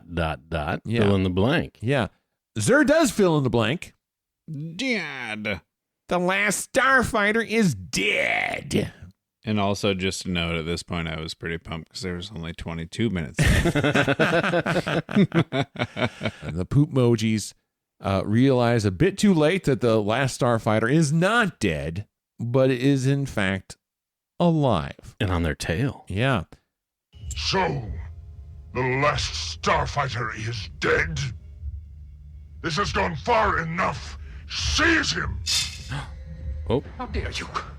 I am the Emperor of Rylos. I and I alone command this entire Release me! I command you! You will pay for this with your life! For Zur being so, like, in control and, like, this mastermind or whatnot, I thought his takedown was pretty anticlimactic. Yeah, it's pretty weak. Well, and even... Like, why didn't you just do that from the get-go? And I'm not really even sure why Krill decided in this moment that Zur needed to be disposed of. Right. Because it's not like Zur had done anything to make the last Starfighter be alive. He's got his scrot-faced hitmen trying to take him out. He does, but they're just in the wrong place. And Zur's value has already been spent with the location of the Starfighter base. Yeah, so there's really no need for Zur anymore. Right. From the poop emoji guys. Like, get rid of him a long time ago. Right. And he's tiny and weak. Yeah. You guys are big and He's strong. got his stabby scepter, though. But he's whiny. But he had it when they took him down, too. Yeah. And He was taken by surprise because he's a petulant little bitch. And all they had to do was say, get him. And they were like, oh, got him. Yeah. Two dudes. Okay. Alex and Grig blow up the communications tower per plan. And then launch missiles. Also anticlimactic. Yeah, it was a little too easy. Yeah. My God, there was no fight whatsoever. But it's coming. Yeah. They kinda. Yeah, it's coming. Kinda. It's coming. In the as they're flying away, though, they launch missiles. I thought this was actually a kind of cool effect. They launch the missiles forward, but the missiles loop around and come back and strike the command vessel. Yeah. Little Yeah. arms or AMRAMs, the little radio-seeking missiles. That's great. In the chaos of the explosions and such, Zur breaks free, grabs his stabby scepter, smashes a poop emoji in the face, and jumps into an escape pod and is gone. Yes. Ripe for a sequel. Yep. Alex and Grig, though, they still have a whole goddamn armada to contend with. Who can't communicate with each other now. Yeah. Because they blew up the communications pod. Right. So they got a bunch of these little space fighters who are basically now operating independently instead of operating, I guess, in almost like a hive mentality. Yeah. And so... Or their Wi-Fi's been cut off. Yeah. Yeah. So they're going completely off line of sight. And, right. And you know, so they're attacking them. And Alex's suggestion is that let's use Death Blossom. And Grig's like, you know, that's going to take a lot of energy and it's going to take a minute to charge. So let's go in, engage them with lasers, take out as many as you can. And, you know, basically they do the thing. So we get this whole 8-bit CGI battle for the ages while they draw in all the enemy fighters. And then they finally deploy Death Blossom. Spinny shooter. Yep. The gyroscope of death, gyro death, as I would call it. And, you know, all the fighters are done for. I would just call it, like, remember in, like, Super, or, like, the regular, like, Nintendo Entertainment System, the NES, and you had the Game Genie? Uh-huh. The Death Blossom is the Game Genie. Yeah, I mean, really, That's all it was. It was the cheat ultimate code. cheat code. Mm-hmm. And because what it did is it basically put the ship in this gyroscopic mode, spinning all over the place, shooting everything all at once, taking out everything in their radius of death. But the thing was, though, is still that was, to me, anticlimactic, because there was no, like, they weren't in any danger whatsoever. Like, they were being surrounded, but nobody was shooting at them. They weren't taking any damage. It wasn't like, oh my gosh, I'm bloody and I'm dying. It was just... It could have been a little bit more prolonged, but I also understand why they need to keep it abbreviated for the CGI. Push a button and then everybody's dead. Yeah. And then, well, hey, they were hooray. taking a few hits. But if you remember, Grig said that they upgraded the exterior of the starship to be able to take some hits. I get it, but if you're that outnumbered, like, make it more dramatic. You know, like, there was no heroic moment in there was the Death Blossom. There was the classic hold. Yeah. Hold. Wait till they're in range. Hold. But don't fire to the whites of their eyes. Right. Yeah. It's a classic war move. But you hit the Stay cheat on code target. button. It's just the cheat code button. And then wipes everybody out, and then everybody's just done. And it's like, oh, you are not wrong. We're done. No, so they hit the up down left right BA start. Right, exactly. Yeah. What ultimately, I completely agree with what you're saying. Uh-huh. What I did, though, appreciate about this scene, yes, it's the first time I can ever remember seeing a spaceship operate in space the way a starfighter would operate in space. Mm-hmm. That gyroscopic motion, the inertia, the things they have going on, it was actually, whether they understood what they were doing or not, I felt like they were playing with Newtonian physics in the way that other sci-fi movies at the time were not. If you look at Star Wars, they were working as if this was Top Gun, as if this was a World War II fighter. This was the fucking Midway, where everything was still working in linear paths and up and down and left and right, just like an airplane flies. If you look at Star Trek 2, The Wrath of Khan, they're having space battles in the way submarine warfare would be. The Last Starfighter, the Death Blossom scene, the gyroscoping in space, used physics that would actually exist in space. Three-dimensional. Yeah. Yeah. And while there's so many flaws in the CGI by today's standards, I give them credit because they were actually thinking about how things would actually work in space in a way that no other movies up to this point were. So for me, though, this wasn't about the CGI. This was about... the movie's called The Last Starfighter. And it's...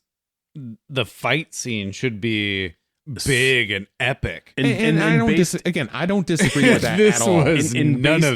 Based on his skill as a starfighter, not in his ability to push a button. Right. Yeah. Exactly. I get that a little bit. It got to the ending a little quick for that reason. It sure did. Is what it is. It's like in the game Galaga, when you get sucked up by that tractor beam and your ship gets captured and you hit the fire button while you're spinning on the way up to it. That's what that reminded me of, except it was in 3D, not 2D. But anyway, because of the Death Blossom or the Gyro Death. Spinny shooter. Alex and Grig have taken out all the Armada's fighters. Yep. The only thing left here is the command ship. The main command ship. They are, going into ramming speed because the missiles they've already been struck by have taken a lot of their systems offline. They're going to go ram the Gunstar. And the Gunstar at this point is just floating dead in space. Because, it's rendered useless. It's powered down because the spinny shooter took all the power from it. Yeah. And so Grig is doing what he does and pulling wires from here and splicing them with that and messing things up with here, putting up a battery bank, doing whatever he's doing, trying to get power back in and to get it back just in the nick of time. And the ship comes to life with all of its weapons, and then they kick the command ship's butt. Damage report. Guidance system out. Auxiliary steering out. Divert! Divert! She won't answer the helm. We're locked into the moon's gravitational pull. What do we do? We die. Goodbye, poop emojis. Yes, the poop emojis are done, but not before they put their monocles on. Yeah. Hey, you got to have those. You got to see real good to die. It's like dying with your boots on. Yes. So the Armada has now been completely eliminated. Yeah. Back on Rylos, Grig and Alex are receiving praise and accolades. Alex is asked to stay and help rebuild the Star League, but he won't be doing it alone. He'll have the help of an old friend. Yeah? Centauri! Oh. I thought you were dead. Yeah. Me? Die and miss all the excitement? Oh, no. I was merely dormant while my body repaired itself. No, I won't bore you with the details. Suffice it to say, you're on Rylos, my boy. Stop thinking human. That's lesson number 1. Now, lesson number 2. You've got a good thing going here. Keep smiling. Don't blow it. Now, lesson number 3. Always trust Centauri. Again. Yeah. Trust. Centauri. Also, I think anytime anyone says suffice ed, that just adds credibility. Yeah. Suffice it to say. Uh-huh. Yeah. All of Rylos loves Alex and they want him to stay. Grig asks him to stay. Centauri asks him to stay. You gotta stay. Everybody's staying. Oh, that kid's a celebrity up there. Everybody's doing it. And Alex agrees to stay. Yep. Back on Earth, Mom is looking for Alex, and Maggie is pining for Alex. And everyone wants to know where Alex is. When suddenly the wind starts to blow and lights are up in the sky. Yeah. And holy shiznit, it's a Gunstar landing in the trailer park. Oh my God! Woo! All right, we're being invaded! And no one really seems to be nearly shocked enough that a spaceship is landing in the trailer park. They were more excited when Alex was breaking the record on the video game. Yeah, for sure. Maggie rushes out and she's there to greet Alex as he comes down from the ship. Grig comes down from the spaceship as well. While people are more shocked than before to see Grig, a giant iguana, as Alex described him earlier in the movie, they're still not that shocked. No, they're not. Alex? Hi, Mags. Alex. Is it you? I mean, is it really you?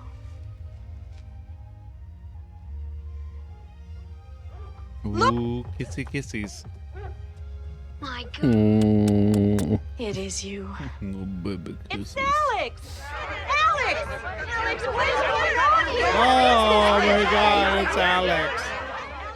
the best part of this whole everyone coming to see the spaceship and see Alex and everything. Is it Granny with the shotgun? Well, I like Granny with the shotgun. With the That's big old pretty great. double barrel. But the best part is, there's a moment where Grig tells everyone they should be proud of Alex for saving the Star League and Earth. The one redneck a-hole who owned the pickup truck, his face tells a whole story. Yeah. He's like, whatever, man. I could have saved 2 Star Leagues. How much you want to bet I could throw a football over them mountains? If the Star League would have put me in the 4th quarter, we could have won state. I would have gone pro. I'd be making millions of dollars and living in a big old mansion somewhere, soaking up with a hot tub with my soulmate. Yeah, it's Uncle Rico. Yeah, stupid Star League. Maybe that's Uncle Rico's origin story. Could be. Yeah. I mean, in my mind now, I think it is. Maybe His look said it all. Maybe So he got sucked up in that in the spacecraft. Well, maybe that's the prequel to Napoleon Dynamite. Time to leave, Alex. Alex? I have to, Ma. They need me up there. Oh, Alex. I always knew you'd leave someday, but I never expected this. Gee, can I go too, Alex? Can I? Sorry, Squirt. There's only enough room up there for me, Grig, and Maggie. Oh, he's going to take her with. He's going to take her with. But Maggie, she's scared to leave. Oh, she doesn't want to leave the trailer. Doesn't want to leave Granny. I mean, it's a pretty big ask, too, to leave the planet. Maggie just doesn't feel like she can go. But ultimately, because movie, changes her mind and goes off with Alex. And they take off, and all the trailer park folks watch the ship take off, except for Lewis, who has to run off to the Starfighter game. And the action on the screen of the video game mirrors the action of the Gunstar taking off in real life. Everyone oohs and ahs. We're gonna be famous, aren't we, Odie? Yes, sir. The whole world, the whole universe is gonna know about it. Starlight, star bright. The place where Alex and Maggie left for the stars. The stars. So I'm gonna back up just a second. Because Otis. Yeah. Otis. Love Otis. Love Otis. Great guy. A great guy. Hell of a guy. They're getting ready to take off. And Otis says, he's like, everybody back up. This thing packs a punch. This thing packs. How do you fucking know, Otis? You don't. How do you know that a spaceship packs a punch? Otis is wise. He knows the thrust vectoring that's needed to break the gravitational pull from Earth. Fuck you, Otis. You don't know. In the backstory, Otis was a flight engineer. He used to work on these things. Yeah, he worked at NASA. Uh-huh. Yeah, he was a part of the Saturn V project. I don't believe it. He for knows a second. that the thrust ratio required to lift a vehicle of that mass is going to be massive. Oh yeah, it's going to spread that energy out in a circular range by the thrusters. Yeah, and that you have to clear that area, thus you be vaporized by the intense heat. Or at least go get some hot dogs, put them on sticks, put them around. I mean, that's going to be a nice roasty dog. Yeah, he's going to have to sweep that porch of that convenience store. But he doesn't mind because he's Otis and he's a good dude. Starlight, star bright. Everybody back up. It's going to get crazy. You're going to grab it. Gonna shuffle. But that's the end of the movie. Yeah. That's it. It is. Yeah. Thank God. Really? Yes. All right. So choke on those words, damn it. I just did. Right. Sorry. So one of the things I want to talk about, regarding this movie, Grig, the lizard mentor. Honestly, we all need. Yeah, I wish I had a co-pilot like him. Yeah, and what I love about him is, unlike a lot of sidekicks, he's not just the comic relief. No, he's competence relief. Yeah. He knows the Gunstar, and he believes in Alex, and he makes us believe that Alex can win, and more importantly, he makes Alex believe that he can win. Yeah. And man, I think that he was just, other than his emphysemic laugh, he was a really good character. I could have used more backstory. Yeah? Yeah. Beyond his wifeoid and 6,000 little ones living in a cave. So we know he's a man whore. Wifeoid. I don't know. I don't know how the reproduction works. That could have just been one load. Oh boy. He might jizz buckets. I don't know. That guy's shooting potency. Yeah, he was a cool dude. I liked Grig. So I gotta ask, I want to throw it out here. Yep. And I want to think about other sidekicks in movies. Okay. And I want to propose a game here. I call Ride, High Five, or Die. All right. Ride, which sidekick would you want in your cockpit? High Five, which one is just fun to hang with, but not the guy you want to be, you're sure. with. Or Die, which one you just want to eject out of the airlock. Let's do this. All right. So first group, Grig, Chewbacca from Star Wars, and Goose from Top Gun. Who's your ride, who's your high five, and who's your die? Damn. Okay. Ride. I'm going to go with Grig because I can understand his words. However, if I had the translator, would it work? Oh, yeah, it would. It would work. Maybe. Yeah. High five, I'm going Goose. And die, I'm just going to go Chewbacca because I don't know what else to do with him. Well, does Chewbacca have like a human reproductive organ, or does he have like one of those dog Red Rock? Why is that a consideration? I don't know. Are you wanting to hump Chewbacca? You think Chewbacca's got like 16 nipples and 2 rows going down his belly? He might. In all my years of watching Star Wars, that's never cropped into my mind, so I have no idea. I don't even know why you're asking. What's the why is this a deciding factor? I think that I would ride with Grig. I think I'd high five Chewie because he's pretty good with that crossbow, and I might need that. Okay. And Goose already died once, and I think I can find another Rio. So, rest his soul. I think Goose dies. All right. I think that's where I'm going. Yeah, and I'm with you because I'm assuming we're in an interstellar kind of thing, especially with Grig and Chewbacca. Yeah. So Grig, at least we can communicate. So he's going to be my ride. Chewbacca, man, I want to give that big furry thing a hug. Yeah, he's more of a friend than a co-pilot. And Goose, yeah, he just has no surface, no Right. purpose here. So he's getting an ejection. Yeah. All right, next one. A little different. Grig, Donkey from Shrek, or Olaf from Frozen? Oh, fuck. Like I'm gonna ride with Grig. Yeah. Donkey, we're gonna high five, and then I'm gonna eject the fuck out of Olaf. I am 100% with you. Yeah. Yeah. Grig, head and shoulders. Mm-hmm. Donkey, cool dude. Hey, give me a high hoof. Yeah. But Olaf, go stick that carrot somewhere. Mm-hmm. I'm flipping. I'm gonna ride with Grig. I'm gonna high five, or I'm gonna give a warm hug to Olaf because he likes those. And then Donkey can get the fuck out. Okay, but here's the thing: you're stuck with Olaf. I'm only high fiving him.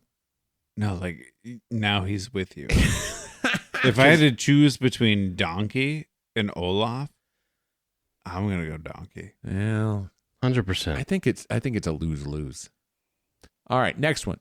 Grig, Sergeant Al Powell from Die Hard. Yeah. The Twinkie guy. Or Ann Lewis from RoboCop. You want me to go first on this? I mean, sure. I don't even I don't remember the other guy. All right, so Grig, he's going to be hard to dethrone. I'm high-fiving Al. Love Al. Al's a great dude. Is Grig carrying over because he keeps winning? No, he's just the tie-in with this movie.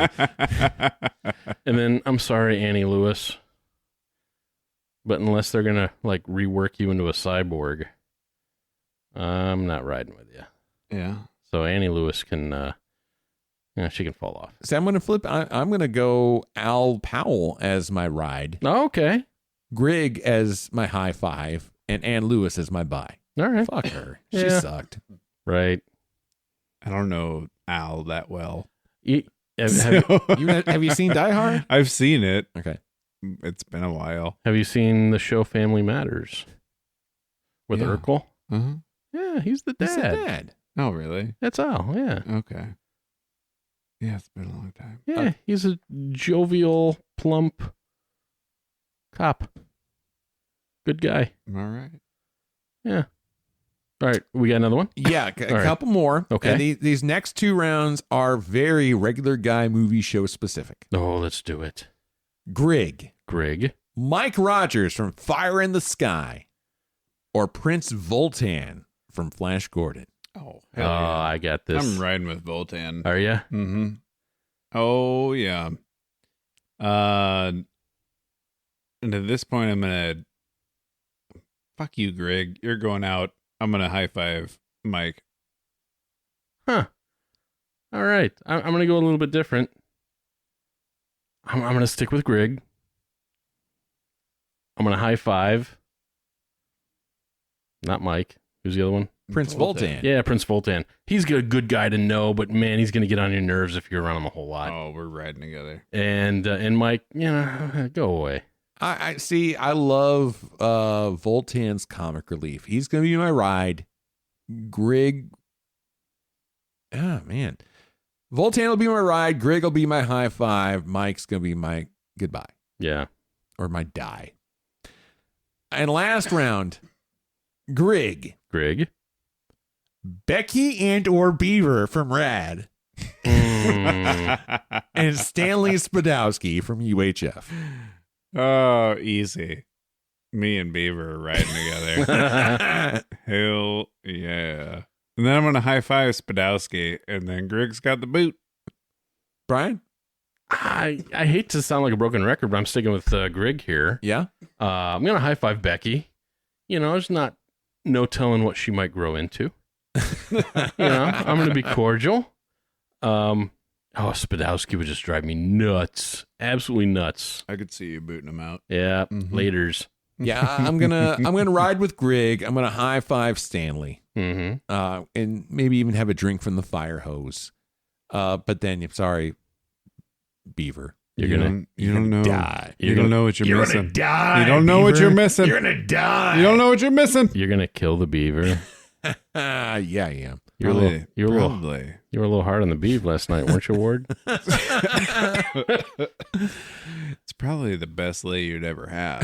It might be, but now she's dead, and better let her lie for a few weeks before sending her to the embalmer.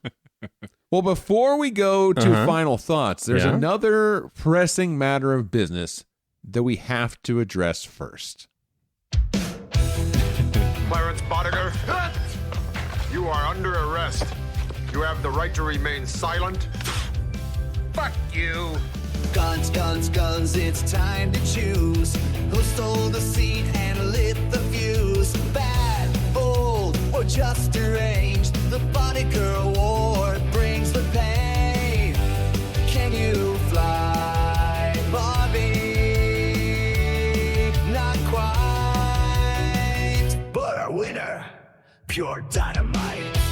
Well, that's right. It's time for us to announce our winner of the Boddicker Award, the best character in this movie, named in honor of Clarence Boddicker, the best badass character in the movie RoboCop. It's not about the best actor. It's not about the best whatever. It's about which character we liked the most. So, Brian, why don't you kick us off? Who is your choice for the Boddicker Award for The Last Starfighter? All right, this was a tough decision here. I almost went with Grig. I almost went with Centauri. But in the end, my favorite character was Beta Alex, the replacement droid. Ooh, interesting choice. Yeah. What was it about Beta Alex that stood out to you as a good character? He tried to be Alex, but was noticeably not. I thought he added some humor. I thought it added some levity. I just thought it was very unique, and it stood out to me as pretty awesome. And what I liked about him is that he was also, much like Alex, a reluctant hero. Yeah. And the fact that he sacrificed himself for the greater good. He did. There was a bit of a Centauri theme. You know, he got shot. He sacrificed himself like Centauri threw himself in front of Alex. So there were some parallels there. But I really liked the play between he and his other characters that he interacted with. I could have used more. So I thought he really stood out. I thought the Beta Alex was an awesome character. Wig and all. Yes. Justin, who is your pick for the Boddicker? So I almost went Beta. Yeah. Almost did, but I did not. I went Centauri. Tell me more. I just felt like he stole the scenes that he was in. He was that fast talking con man. He was shady and charming, and honestly, I thought he was the most fun character in the movie. And I was torn between two characters as well. And I did also think about Beta Alex, but Grig and Centauri were the ones I was kind of on the fence about. And ultimately, I think for me, while I like Grig a lot, I'm with Justin. I think it's Centauri. Because if the Boddicker Award is about stealing every scene you're in, then Centauri is our guy. Robert Preston took his Music Man charisma and strapped it into a space DeLorean. He gave us a recruiter who was equal parts con man, mentor, and showman. And plus, it was his last film role. And he went out making the galaxy's most fast-talking car salesman the best part of the movie. Because there are great little one-liners in there. There's a great moments, even when he takes his face off like it's no big deal. And polishes his eyeballs. Right. Centauri, he just oozed charisma. And yeah, I mean, he was a shyster. A space shyster. Who ended up saving the universe. Absolutely. By finding Alex. I mean, he was really the big hero of the movie. And so with 2 votes for Centauri, he is the Last Starfighter's recipient of the Boddicker. Bitches leave.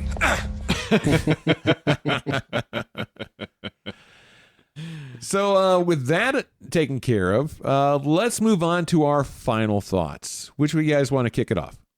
Justin, go ahead with your final thoughts of your maiden viewage of The Last Starfighter. I am really anxiously anticipating. Are you? I am. Are you really? I am, actually. Okay. I'm going to disagree, I'm pretty sure, but I'm okay with that. That's okay. So I thought The Last Starfighter was just okay. The acting was fine, even though it drifted into overacting and some underacting here and there. It was just kind of weird. The visual effects haven't aged well, but considering this was 1984, I feel like I should cut it some slack. But on the flip side of that, the practical effects were pretty darn cool. Like, that was pretty impressive. So no complaints there.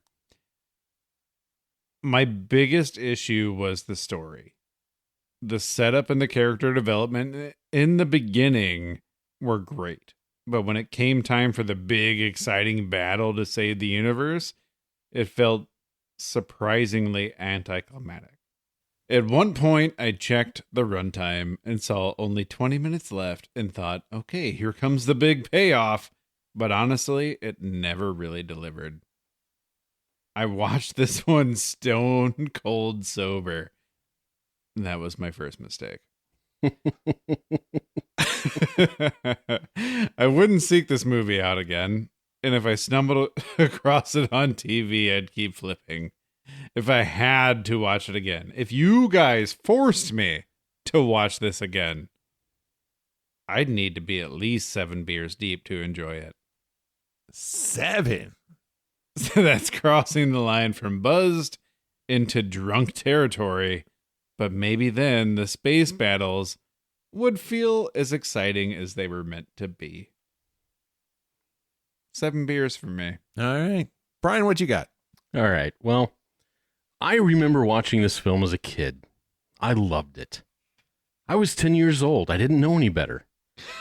Watching it again today, well, I know a little bit better. First, I really miss the excitement of watching movies like this when I was a kid. The music, the build-up, and the story. This brought me right back to my youth. For a moment.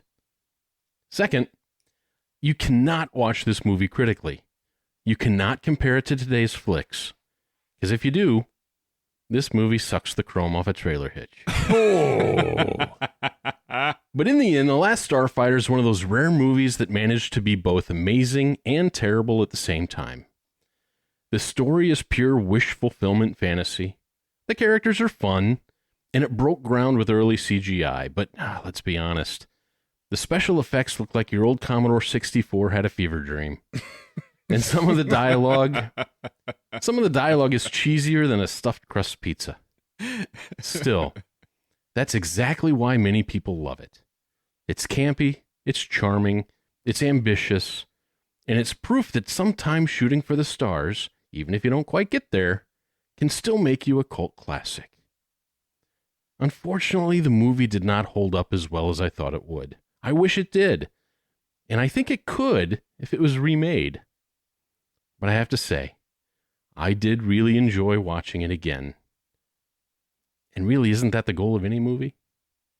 Enjoying watching it? Mm-hmm. Mm-hmm.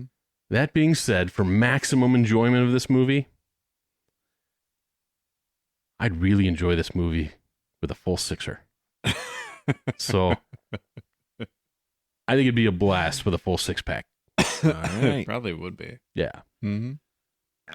Well, The Last Starfighter is one of those movies that hits me right squarely in the nostalgia gland. In the feels. In the feels.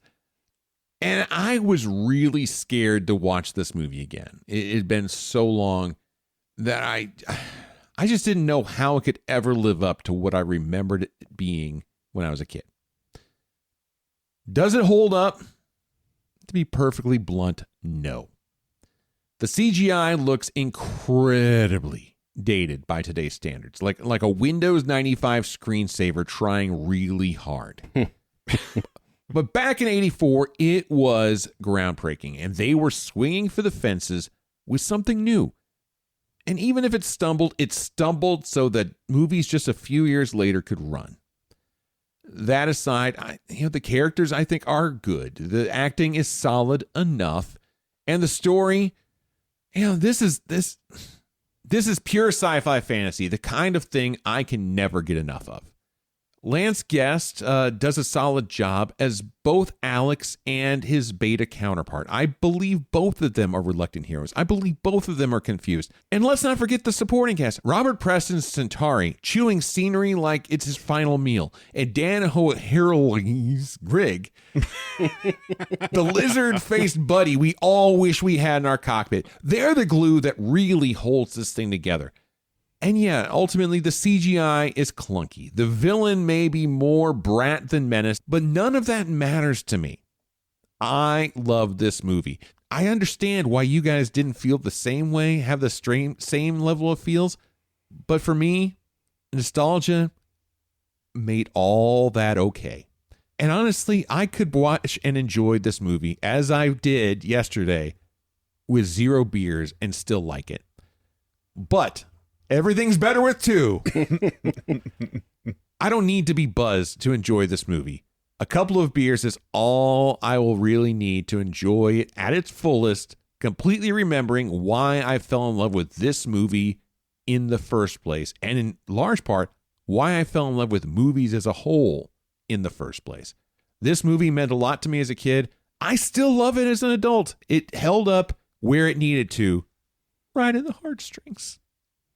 Beyond that, fuck it. Good times. That was sweet.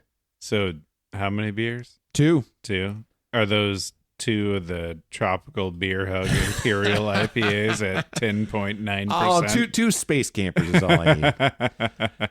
If my math is correct, that takes this movie to a 5-beer movie. It's a 5-beer film, and so let's just do a quick sort here. I mean, 5 beers sounds pretty spot on. I could do that. That puts it just behind Flash Gordon at 4.6 and just ahead of Rad at a 6. You know, I find it so funny that fucking Flash Gordon is still beating other movies. It's got staying power. It's got some staying power. And don't get me wrong, I was really tempted to pull your move on Rad and give it a 0. Mm-hmm. But like I said, everything's better with 2. You know, I get it. I really do. And I will not change my rating on Rad. I don't need any beers to watch that movie. No. And I will still enjoy it. And that's what this rating system's for. Mm-hmm. Yeah, so if that's accurate to you, then it's accurate for us. Yeah, that's accurate to me. That's why I gave UHF a 12. I get it. We all like what we like. And that's okay. Yeah. I love the fact that the three of us are touched by different types of movies. We are very different people. You know, Justin gives the low scores to Rad and rom-coms. I fucking love rom-coms. God damn it. You know, you might want to pick one on your next choice. I might. Although we just finished up a cycle. We did. So all three of us have taken our turns, and we're getting close to spooky season. We need a Halloween movie. Yeah. So the next few episodes you hear are probably going to be Halloween themed or something a little bit more on the horror spooky side of things. Yeah. So So prepare yourselves for that. Maybe we'll go with Charlie Brown and the Great Pumpkin. Oh, that's such a good one. That is a good one. Fuck, I got a rock. Poor Charlie Brown. What fucking parent gives that kid a rock for Halloween? Like, you're giving everybody else candy and you give that kid a rock? What a piece of shit family that is. And I know that's just opening up a rabbit hole, but man, when I watched the Charlie Brown movies, or they're not even movies, they're like TV episodes or whatever. As an adult now, I just how was this ever funny? Because it's sad. And on top of it, how are they still showing this stuff? Because it feels like all we're doing is making fun of a kid with depression. Yeah, exactly. And one hair. Poor fucking kid. This kid's got issues. Yeah. He's got depression. He's got alopecia. Leave the fucker alone. Right. He gets bullied. Can't go kick a football to save his life. Yeah. Fuck no. Every time he tries, somebody just pulls it right away. The psychiatrist pulls it away. Yeah. Oh, even deeper. Right? What the fuck? All right. So maybe I won't pick Charlie Brown. But spooky season is right around the corner. We should go Friday the 13th, the original one, because I got you've so had much to say about it. Well, if that's what you want to pick, you can. And we're far enough out, and spooky season is long enough that listeners, please, if there's a spooky season movie you would like us to review, put it in the comments. Put it in drop us a line on the socials. And we'll review your spooky movie. Maybe. Yeah. No promises. Put it out there. Your suggestion might suck. Well, I don't know. Some of our suggestions have sucked too. Like Rad. Sorry. All right. Sorry, you had that comment. I get it. All right. Anything else? Fine. No. Get the fuck out of here. Yeah. All right. Well, in that case, we're going to call it a wrap on this episode of the Regular Guy Movie Show. We've traveled to the frontier and back, but now it's your turn. What did you think about The Last Starfighter? Add your 2 cents to the comments. And if you've enjoyed this episode, please be a pal and subscribe and leave a review. Better yet, share it with your friends, because if you enjoyed it, there's a good chance the weirdos you hang out with will enjoy it too. And if you got a movie you want us to cover, head on over to regularguymovieshow.com and hit the Suggest a Movie link. Thanks for listening, and as always, be kind, rewind. The Regular Guy Movie movie show, talking flicks. Here we go!